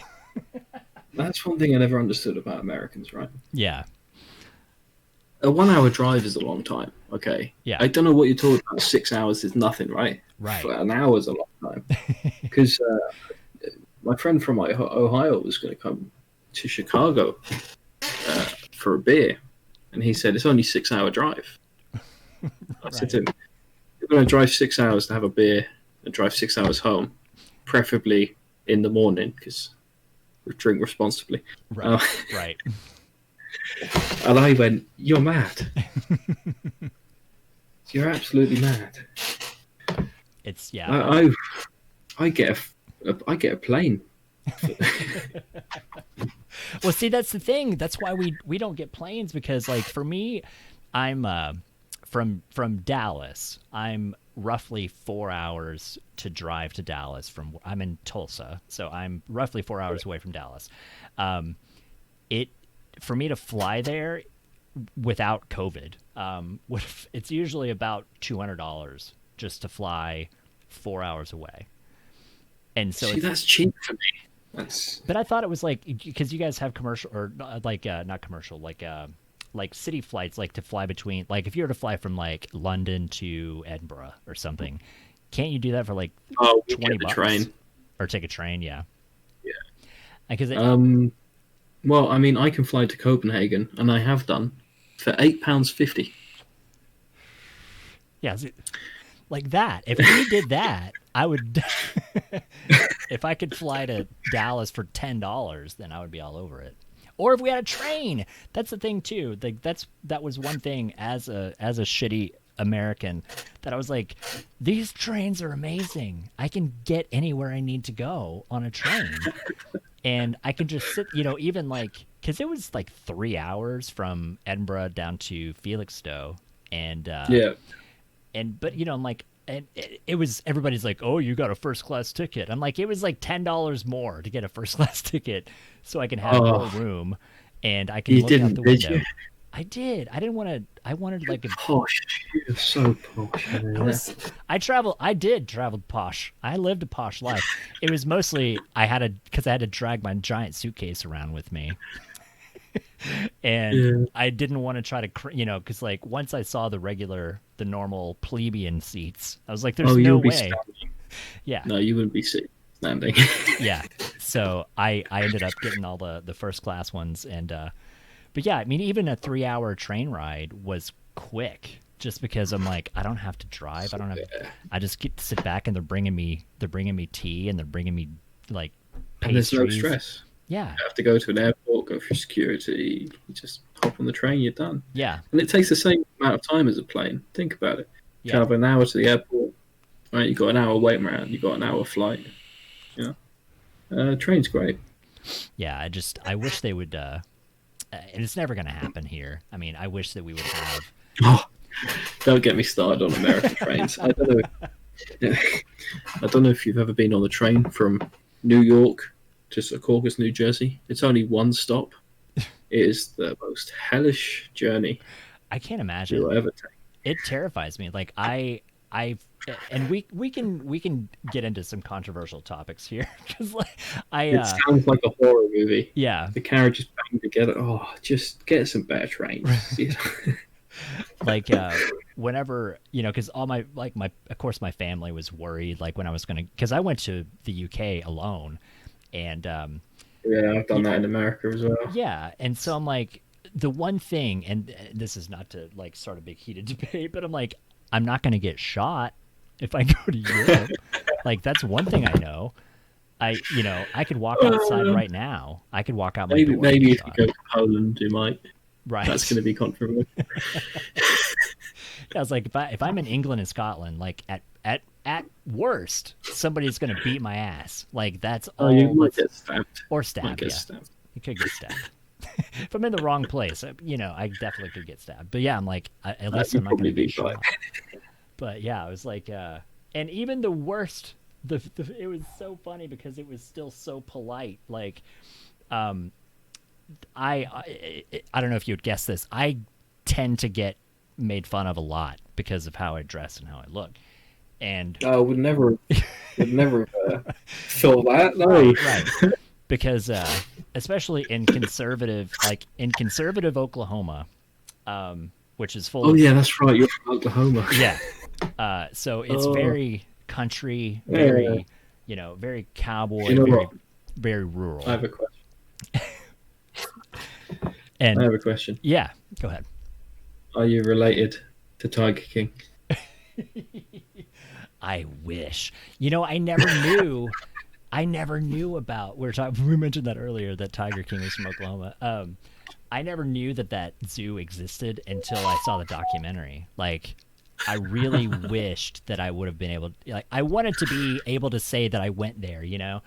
Like Yeah. if I had known about it, I could have visited because it was like an hour and a half away from me or something. But yeah, I never knew about that because there was this weird confusion because there was Joe Exotic, and then there's also Exotic Joe's or no, Safari Joe's. I'm sorry. There's Joe Oh yeah. Exotic, and then there's Safari Joe. And Safari Joe also has an animal reserve that's really close to me, and it's not the same person. Like they have no connections. They're not at all the same. And The one's not in jail. right. And like one of them runs a legit like animal preserve, and but they also had big cats.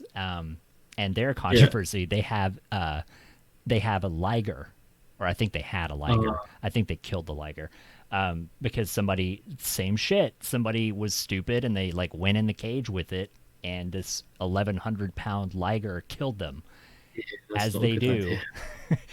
And I mean, and I saw the liger. Like I did visit, and I've seen the liger, and it is unreal how big this It's thing is. massive, isn't it? Yeah.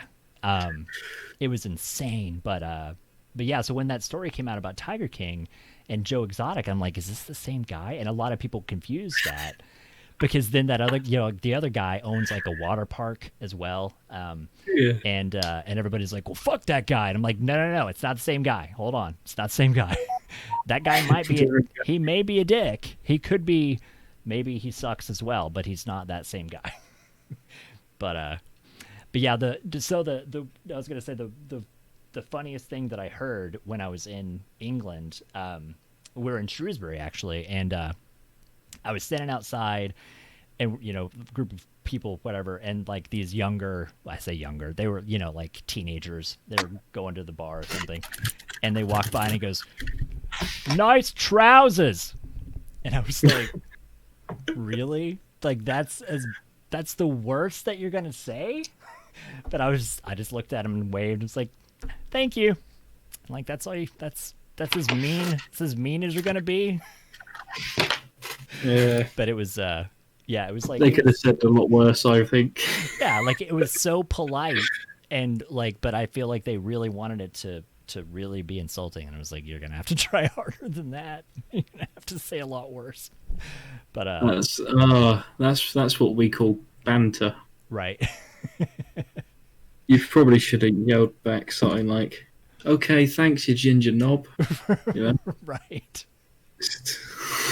There was a guy in one of it was like a little local pub in Felixstowe, and this young, like muscled up, like drunk as shit, probably drinking Jaeger or something, wearing like a wife beater, like a tank top. I don't know what you guys like the white Stella? Like the white tank tops. I don't know what those are called. But, yeah. But he was there with his girlfriend, and like they were drunk, and he stopped me and he was like, hey, grab her ass. And I was like, no thank you.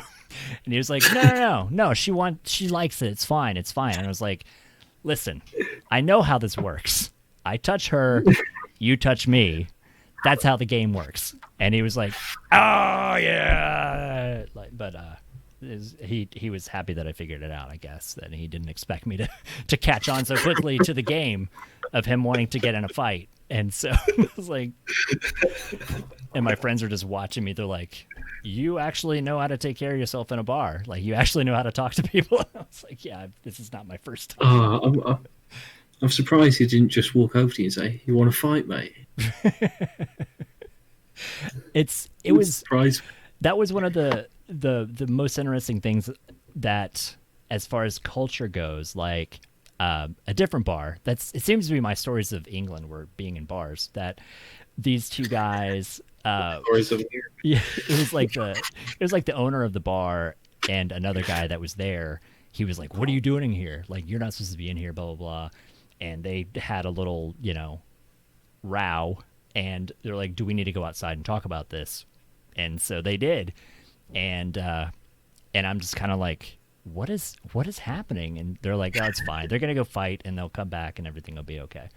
And I was like, how does that work? And they went outside and yelled at each other for a while. They never fought.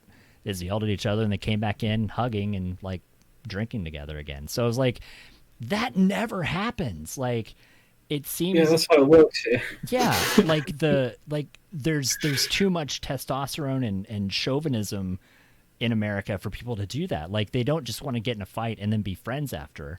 Like, they just work it out with their fists. Like, they get in a fight and then it's forever. They hate each other and somebody's going to get a gun and shoot them. It's like, that doesn't happen anymore. Like, people just go out and have a fight and then they're fine. But it was so...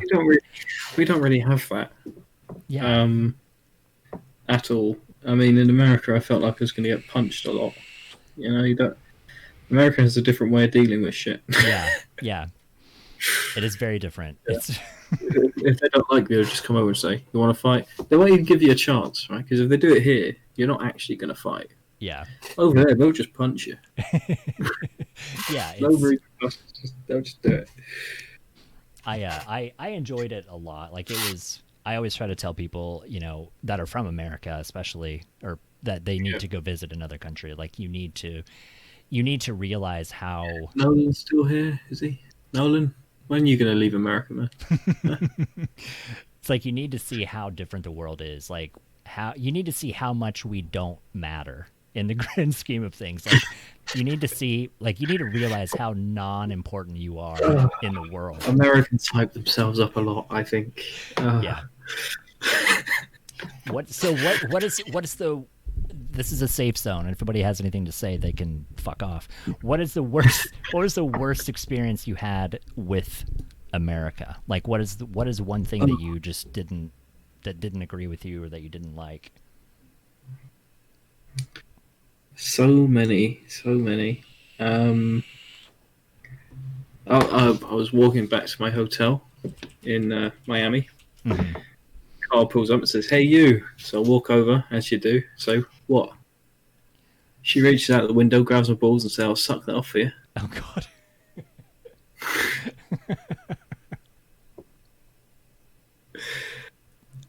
That was a weird experience. And me being me, I just said no thanks, and I kept walking. Right, like I'm good. Wow. That's I think people are not quite as forward maybe in when I was in England. Like they definitely everybody's a little more courteous. Girls just randomly kiss you in clubs, I found, which whatever. But over here that doesn't happen. Now you got to talk first, right? A little bit. That was fucking weird. Yeah. What was it? In LA, there was these kids. So the parents had a table set up, and the kids were going around asking for money and pickpocketing people and bringing it back to the parents. Oh wow. There was a man pretending to be a pigeon in Chicago.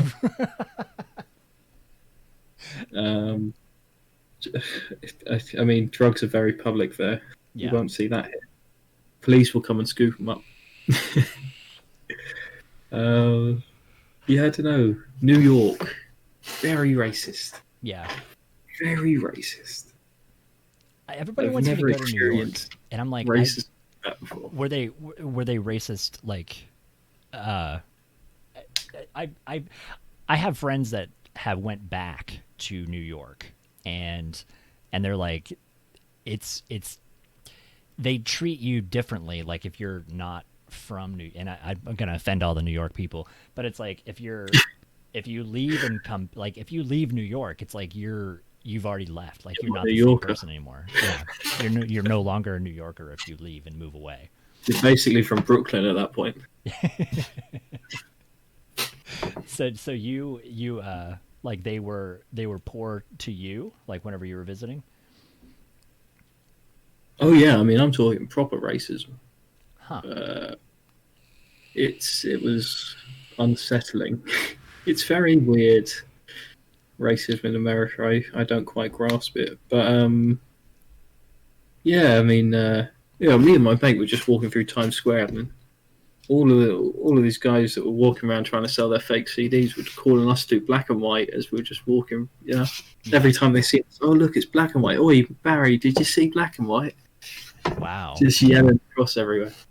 That's crazy. I mean, I can't say a lot. Like Oklahoma is, like I said, it's very redneck and very conservative and very full of, like we had. If you did you watch minor segue? Did you watch Watchmen, the TV show Watchmen?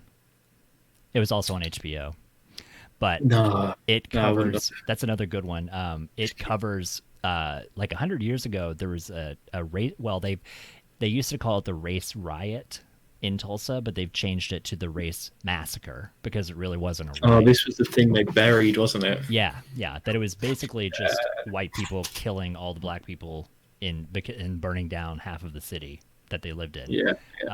So like, there's a lot. I mean, it's really bad. And it is one of those things. Like that was another very interesting thing being in England, that it just doesn't feel that way. I'm like, and everybody tells me like, obviously there is racism and there's, stereotyping and prejudice and stuff, like that still exists, but it's like, Yeah, that anywhere, but yeah, like it didn't really feel that way when I was over there. And it was, that's very different here. yeah, like Very different. it was such a different experience, like that no one really seemed to kind of segregate. Like you see like different groups of people, nationalities or religions or whatever they like, they tend to kind of stick together, and you didn't really see that. It doesn't really matter here. Yeah, it was like you would just see everybody hanging out together, like, because that was always one thing that's always funny in like in schools and in college and stuff like that, is that you see similar people tend to kind of group together, and That happens some here, yeah. and so yeah, it's I didn't see a lot of that, like you just see everybody hanging out with everybody, and and it was very refreshing, to say the least. It was and I keep saying this because I'm like, with this fucking disease, man, like I'm never gonna get to leave the country ever. No one's gonna let us in. Nobody's gonna let Americans in. Mm-mm. Nobody. I mean, I don't want to get political here, but I don't think anyone who's been president in the last year has done a good job right of COVID. Yeah. That's a pretty fair. I mean, that's a fair thing to say, I think. Yeah. I think a lot of people would agree with that. I mean, including a more recent president who said a lot of bad things about the previous one, and then realised that he can't do fuck all either. Right. Yeah.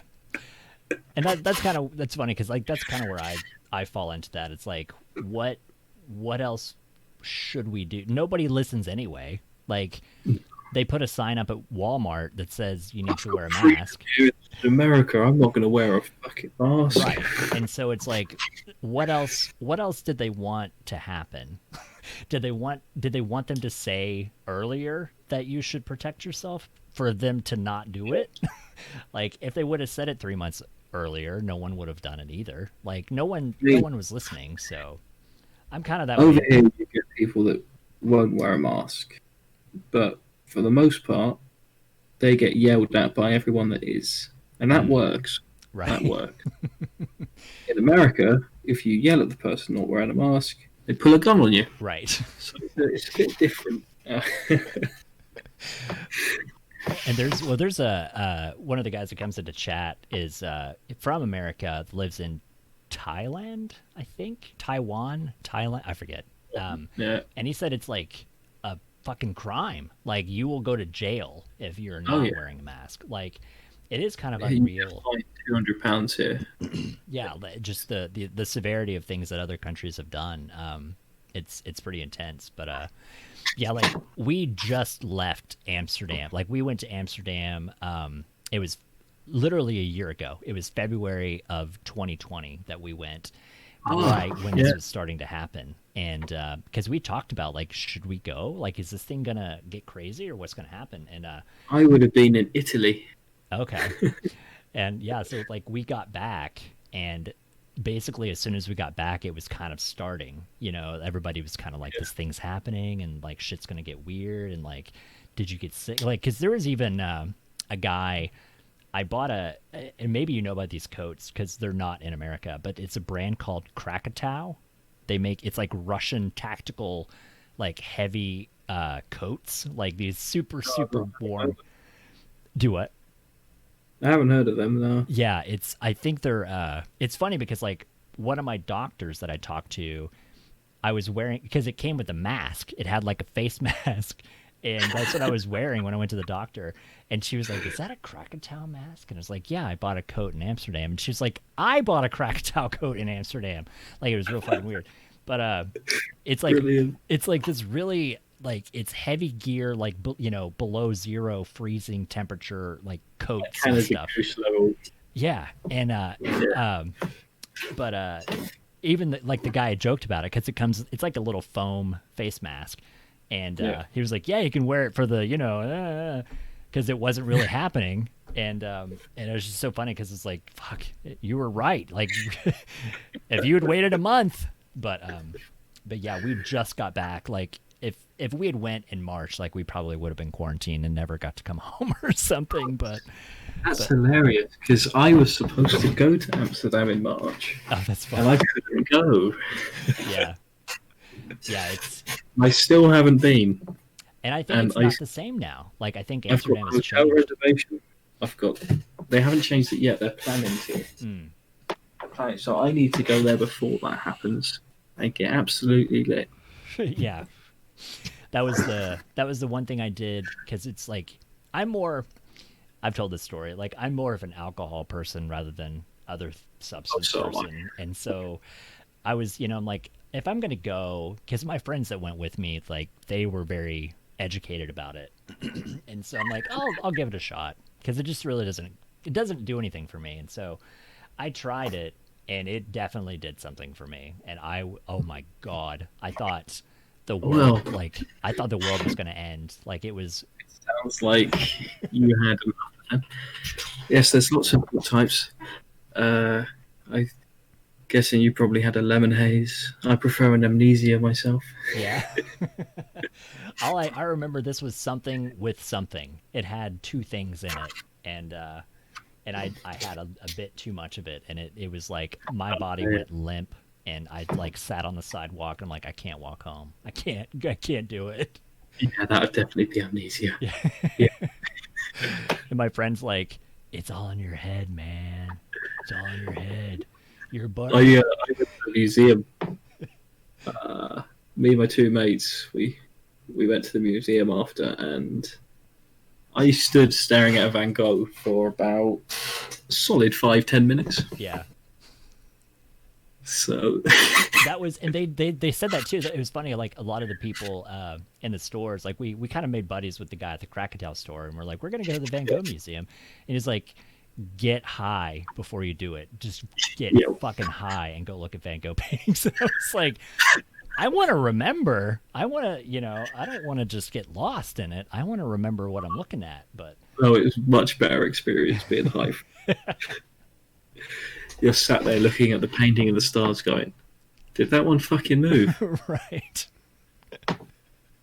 It was a fun place. The food was really good. Food is so much different. I mean, and you know that too. What do you think about do you think American food is shitty compared to food over there? Yes. Yeah. I mean, your eggs are white for one. That's not right. Chemicals comes to mind. You never feel satisfied when you eat American food.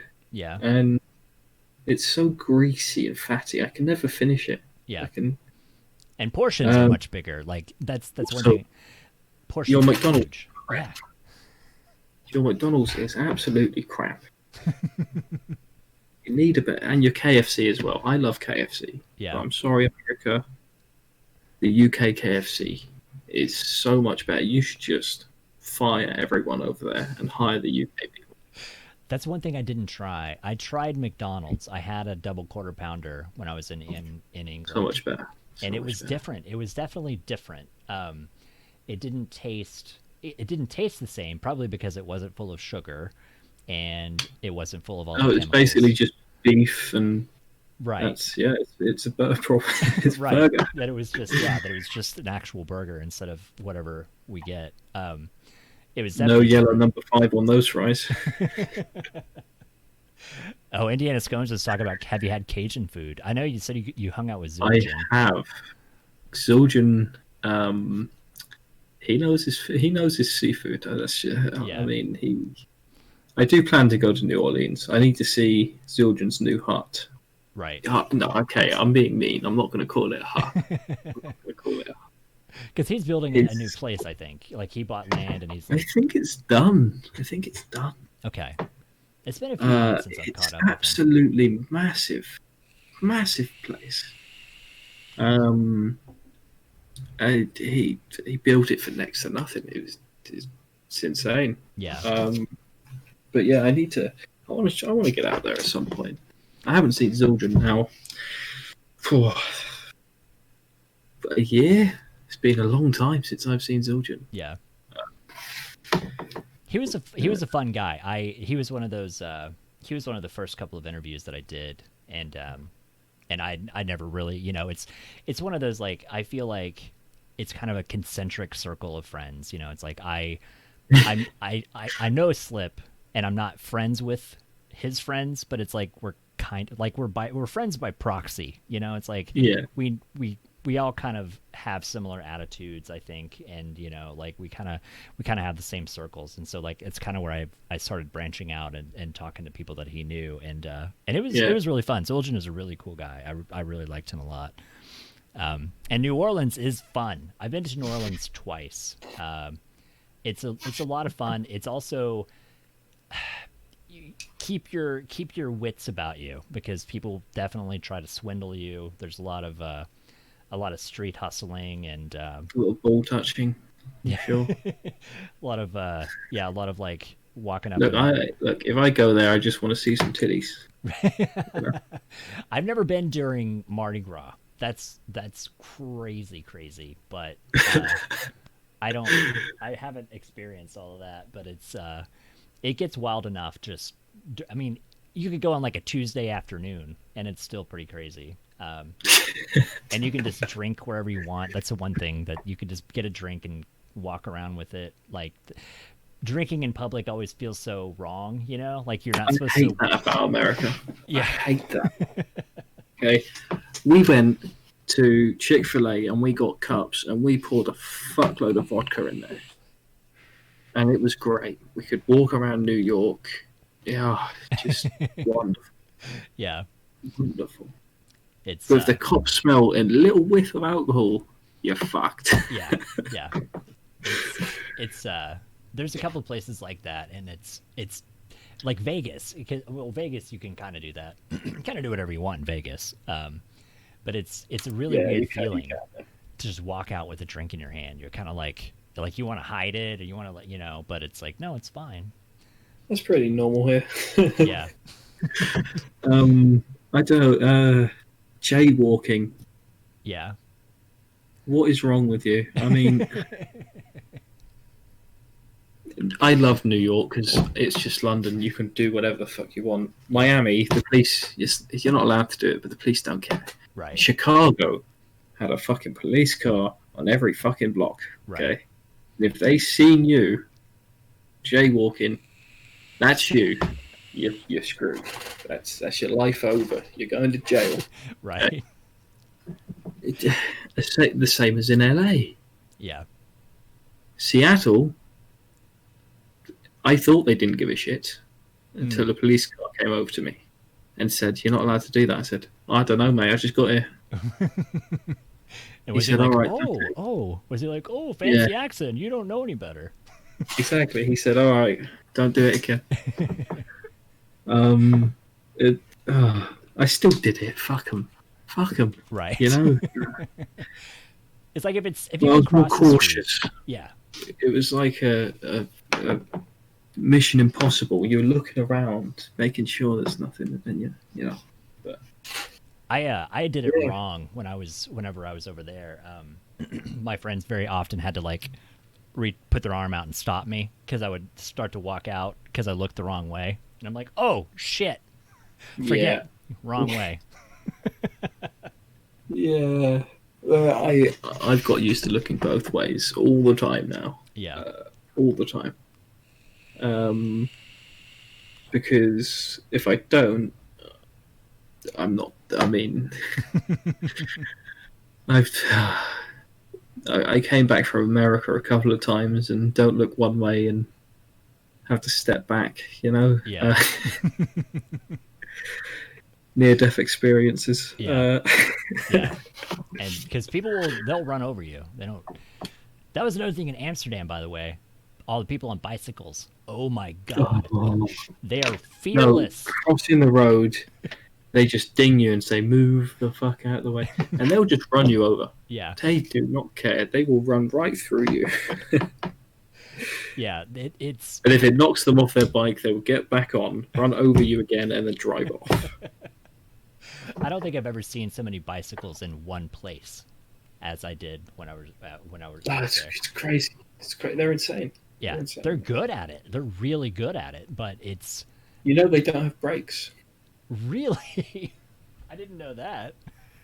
They backpedal to slow down. Oh wow. And that is why they will run you over. Because they can't they stop can't quickly. stop. Okay, okay. See, that was a fun fact. I had no idea. That makes sense Yep. now. That's why. And that's why cars also have to watch out for them. Yeah. Yeah, it was. But yeah, no, they can't. They can't stop. Yeah, that makes more sense because it was a lot of like the first couple of days we got a lot of bike bells being dinged at us. We were like, "What? Sorry." Yeah, I'm American. I don't know any better. I'm stupid. Sorry. yeah. So what was your? So you've been a lot of places. What's your favorite place that you've been to? In the world. God, that's a tough. Or if somebody was like, "Let's go to this place," and you're like, "Let's go right now." Like, is there a place that you would just jump to go back to or go visit? Like, maybe not necessarily favorite, because that's a hard thing to say, but like a place that you would want to visit over and over. New York. Even as bad as it was, you'd want to go visit New York over and over. I've been there a number of times. I love the place. Yeah. It's the only place I could see myself having. I would never permanently live there, but having like an apartment, and I Right. can go there a couple of months a year. Yeah, Yeah. that's where New York, definitely. That's so funny because that's what all my New York friends keep saying, that I would fit in better in New York. That I would, but I'm like, not. I'm not very like aggressive or brash or like staying. I'm like, I don't think I would get along. I'd just be a pushover. Everybody would just be like, "Fuck out of my way!" I'd be like, all right, sorry, my fault. I wouldn't be like, "No, you fucking watch where you're going. I'm walking here." Like I would never. Yeah. But yeah, they keep telling me that I would love it, and I'm like, I'm terrified. I'm a small town white boy, and I'm scared to go to New York because. Oh no, New York's so great, man. So great. But it seems like I would enjoy just the fact that there's so much to do. I think like that. It's there's stuff going on all the time. That's kind of one of those things. See, the problem is I've kind of done everything there now.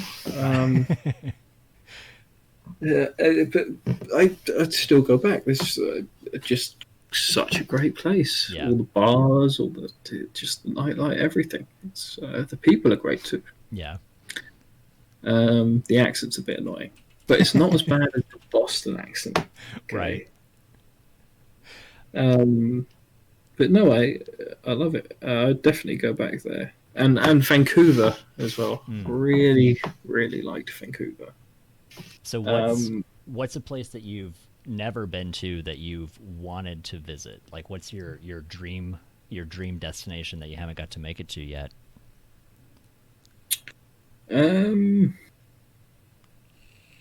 don't know. Should I go like really out there, or should I go with somewhere that I know that I'm going to? I mean, I would say with your wildest dreams, like if you want to visit Antarctica. Oh no, fuck that place, man. I just want to go find the alien base that's hidden under the ice. That's what I want to go find. To be honest, I've if somebody said to me that I could go to this place, right now, I would go. And that is Seoul, Korea. Okay. I just like the food. Right. I would go. That's somewhere I probably might not go. Yeah. But of places that I am definitely going to be going is Sydney. I really want to go to Sydney. Okay. Sydney and Auckland in New Zealand, two separate countries. Right. Those two places, I really want to go to them. Just think it'd be interesting. How I've far? got some Like, friends there as well. because I think from America, I think that's like 14 or 16 hours. How is the flight from where you are? It's 12 hours from LA. For me, it's about 26 hours. Oh, wow. On a continuous airplane, I think the world record by Qantas was 22 hours. I think That's insane. I don't know that I could survive that. I would stop off in Singapore, which is another place I want to go. Mm. I mean, if we're talking America, I want to go to Charlotte, North Carolina. Charlotte, North Carolina. Yep. And what? I was trying to go through reasons in my head, but I don't know any. What would the reason be to go to Charlotte, North Carolina? I don't know. I just kind of want to go. Okay. All right, that's fair enough. I mean, barbecue. Yeah. Also, zombie TV shows. So, The Walking Dead comes to mind. Okay. Yeah. They love Charlotte, North Carolina. Even though all the actors are English. Yeah. And what's the other one? I love this show as well. I just top of my head I can't remember the name of it. It's got a guy called Doc in it, and it's really fucked up. It's really fucked up. Netflix done a spin-off series. Oh, is it the zombie show that's on Netflix? Yes, but it's the original, not the spin-off. The spin-off's okay. The spin-off was like called Dark something. I can't remember. I watched it on Amazon. But that also mentioned Charlotte, North Carolina a lot. Huh. It's also the location of a top secret military bunker, which sounds interesting. I think I've landed. I've been in the airport in Charlotte, but I've never been in Charlotte. I've been to Winston-Salem, North Carolina. Oh, that's not the right Salem. Okay, that's not the right Salem. Yeah, not the right Salem at all. If you're going to Salem, which is another place I want to go, you got to be up there. Where is it? New York, isn't it? New York State. It's might be New Hampshire, somewhere up there. No, it's not. It's near Boston. I was thinking it was in Salem, Massachusetts, I believe. Oh no, I'm talking about witch trial thing. Wasn't that? I don't even know. This is how. Yeah, that's it. Massachusetts. Yeah, you're right. Salem. Yeah. I never got to go up there. Drax said that we could, but we never did. That would be an interesting place to visit too. So are you? And you mentioned a secret military base too. Are you a fan of weird conspiracy things? Oh, I love them. I love conspiracy theories. Oh well, then, what do you think about the moon being hollow? Do you subscribe to that theory? No. Have you heard that theory that the moon is hollow? You're not into that one? So stupid. What about the hollow Earth? Well, we know that's not true. All right, so where's your line? Maybe I jumped way too far. Where's your line on conspiracy theories? Where do you fall into? Okay, I'm going to tell you my favorite one. Okay. All of those planes around the Bermuda Triangle, right? Seeing weird glowy light things that shows up on radar, they can see it, right? The ship commander can see it. They've accepted that it's there, but they don't know what it is. Mm-hmm. They're covering it up. But then they said, "Oh no, we're not covering it up," and they released all the footage. Right. They said they genuinely don't know what it is, and Trump said he would reveal the secret. Right. And that's why the footage got released. but no one knows what the fuck it is. Yeah, and that It's not lens distortion. It's not anything like that. It's just, what is it? yeah, it's and I feel like that never got the excitement that it should have. Like, for them to come out and say, "Hey, here's this thing. We don't know what it is.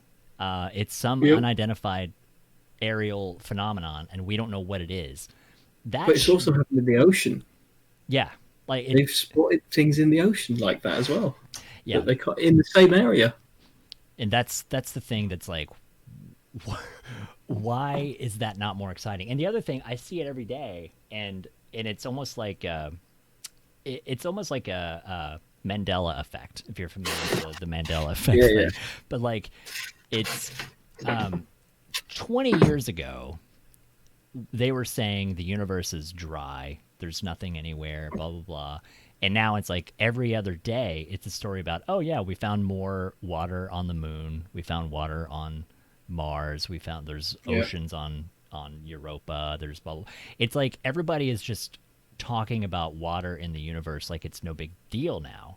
And it's like 20 years ago, everybody, that was ridiculous. But now it's like everybody just says it and they accept it. And it's like, why is that not more important? Like, why does that not come across as being something astounding that there's water everywhere? I think it's kind of, we probably should have known that, right? There's no way that Earth's the only place with water, you know? And it had to come from somewhere. Right. Initially. The thing coming in from a similar theory is carbon-based life forms aren't the only type of life form. Right. But nobody looks more into that, do they? Yeah. Because it's a cover-up. They've already found them, and they don't want anyone else to have them. I remember there was a really brief article, and I think they ended up saying that they faked it, that these people found sulfur-based organisms, but then it was something, I think it was sulfur, but then it turned out there is what's it called, the trilomite, isn't it? Trilomite. These things can survive in space. Is it the water bears, or is it something different? I think it might be, but they're like tiny little things, and they can survive in space. They can survive anywhere. Yeah. Anywhere. And that's it. Tardigrades. Yeah. They're insane. There is, I think the sulfur thing, if I remember right, I think they said that they also came from space. They came from space. Space. Genuinely did. They genuinely came from space. It's the only place they could have came from. What about octopus? You've heard that they think that they're alien? Oh no, they're just some weird motherfuckers. What we need to talk about is eels. Right. Okay? Eels. Nobody knows how an eel mates. Eels just appear. I didn't know that. And they breed in the Bermuda Triangle, and the babies are all found there. But they've never been seen swimming to Europe again. They've never been seen swimming from Europe to there to breed, and they've never been seen swimming from there to Europe after they're born. But there's loads and loads of European eels in the Bermuda Triangle. How? Okay, that's insane. I had no idea. I've heard an idea that they thought the Loch Ness Monster was a giant eel, but I've never heard about eels. I don't even know what to say to that. I don't. That's really weird. I didn't know anything about the eel thing. That's the only thing I knew about was the octopus, because they've said like their DNA is like so radically different than anything else, and that they're super smart, and they're like that they seem to have just kind of happened, and they're like, this is probably an alien. They probably came from space, and that's probably they've just been living here forever and they're gonna take over the world someday or something. Right. The dolphins, dolphins, smart motherfuckers as well. Right. Dolphins evolved from dogs. From dogs. Yep. I don't think I knew that one either. A fishing dog that one day went too far into the ocean and never came back. That's how they evolved. They still actually have all of the bones for legs. I think I've seen that, yeah. That they have like the weird vestigial bones or whatnot. Just like we have a tail. Right. What about mermaids? Real or no? That was one horny fisherman, I'll tell you. That. I mean, they always say, it's like they were looking at manatees or whatever, but I was like, I think it's it's an interesting theory. If you've heard of it, the water ape theory, like that we are not really supposed to be on land, that we evolved from like sea creatures because we're the only like hairless ape. Like we only have hair on top of our heads. We always. Oh, I don't know. I don't know if you've ever seen a Middle Eastern man. That's true. They have a bit more. That's true. I mean, my friend, he could shave his beard and have a full-grown one the next day. Jesus. Yeah, it was one of those weird things, like the way they lay it out. Because it's like. A child, if you're in the water, you would sit a child on your shoulders and they would hold on to the top of your hair. Because like chimpanzees and gorillas and stuff, like great apes, they wrap around and hold on to the hair on their parents, and they're like a hairless ape, like they would latch onto the top of your head. Here's an interesting fact. A baby's grip is as strong as a baby monkey's grip. If a baby wanted to just hang on to you, they would. Okay. That's why when you give your finger to a baby, they grab it so tight you want to get your finger away from the baby. I never even thought about that. Yeah. They're very strong. You could have one grip onto your hand and lift them up and they wouldn't fall. They would just keep gripping you. So they have the residual strength from when they gripped onto hair on the human body. Yeah. See, that's what I would wonder. Like that actually makes that a little more believable that they could do that. Laios Van Hoon wants, if a baby monkey rode a giraffe, how fast could it go? What? 40 miles an hour. They have 40 miles an hour. Yeah, I think that's the giraffe's top speed. I can't remember. I am gonna have to head off in a sec because I'm.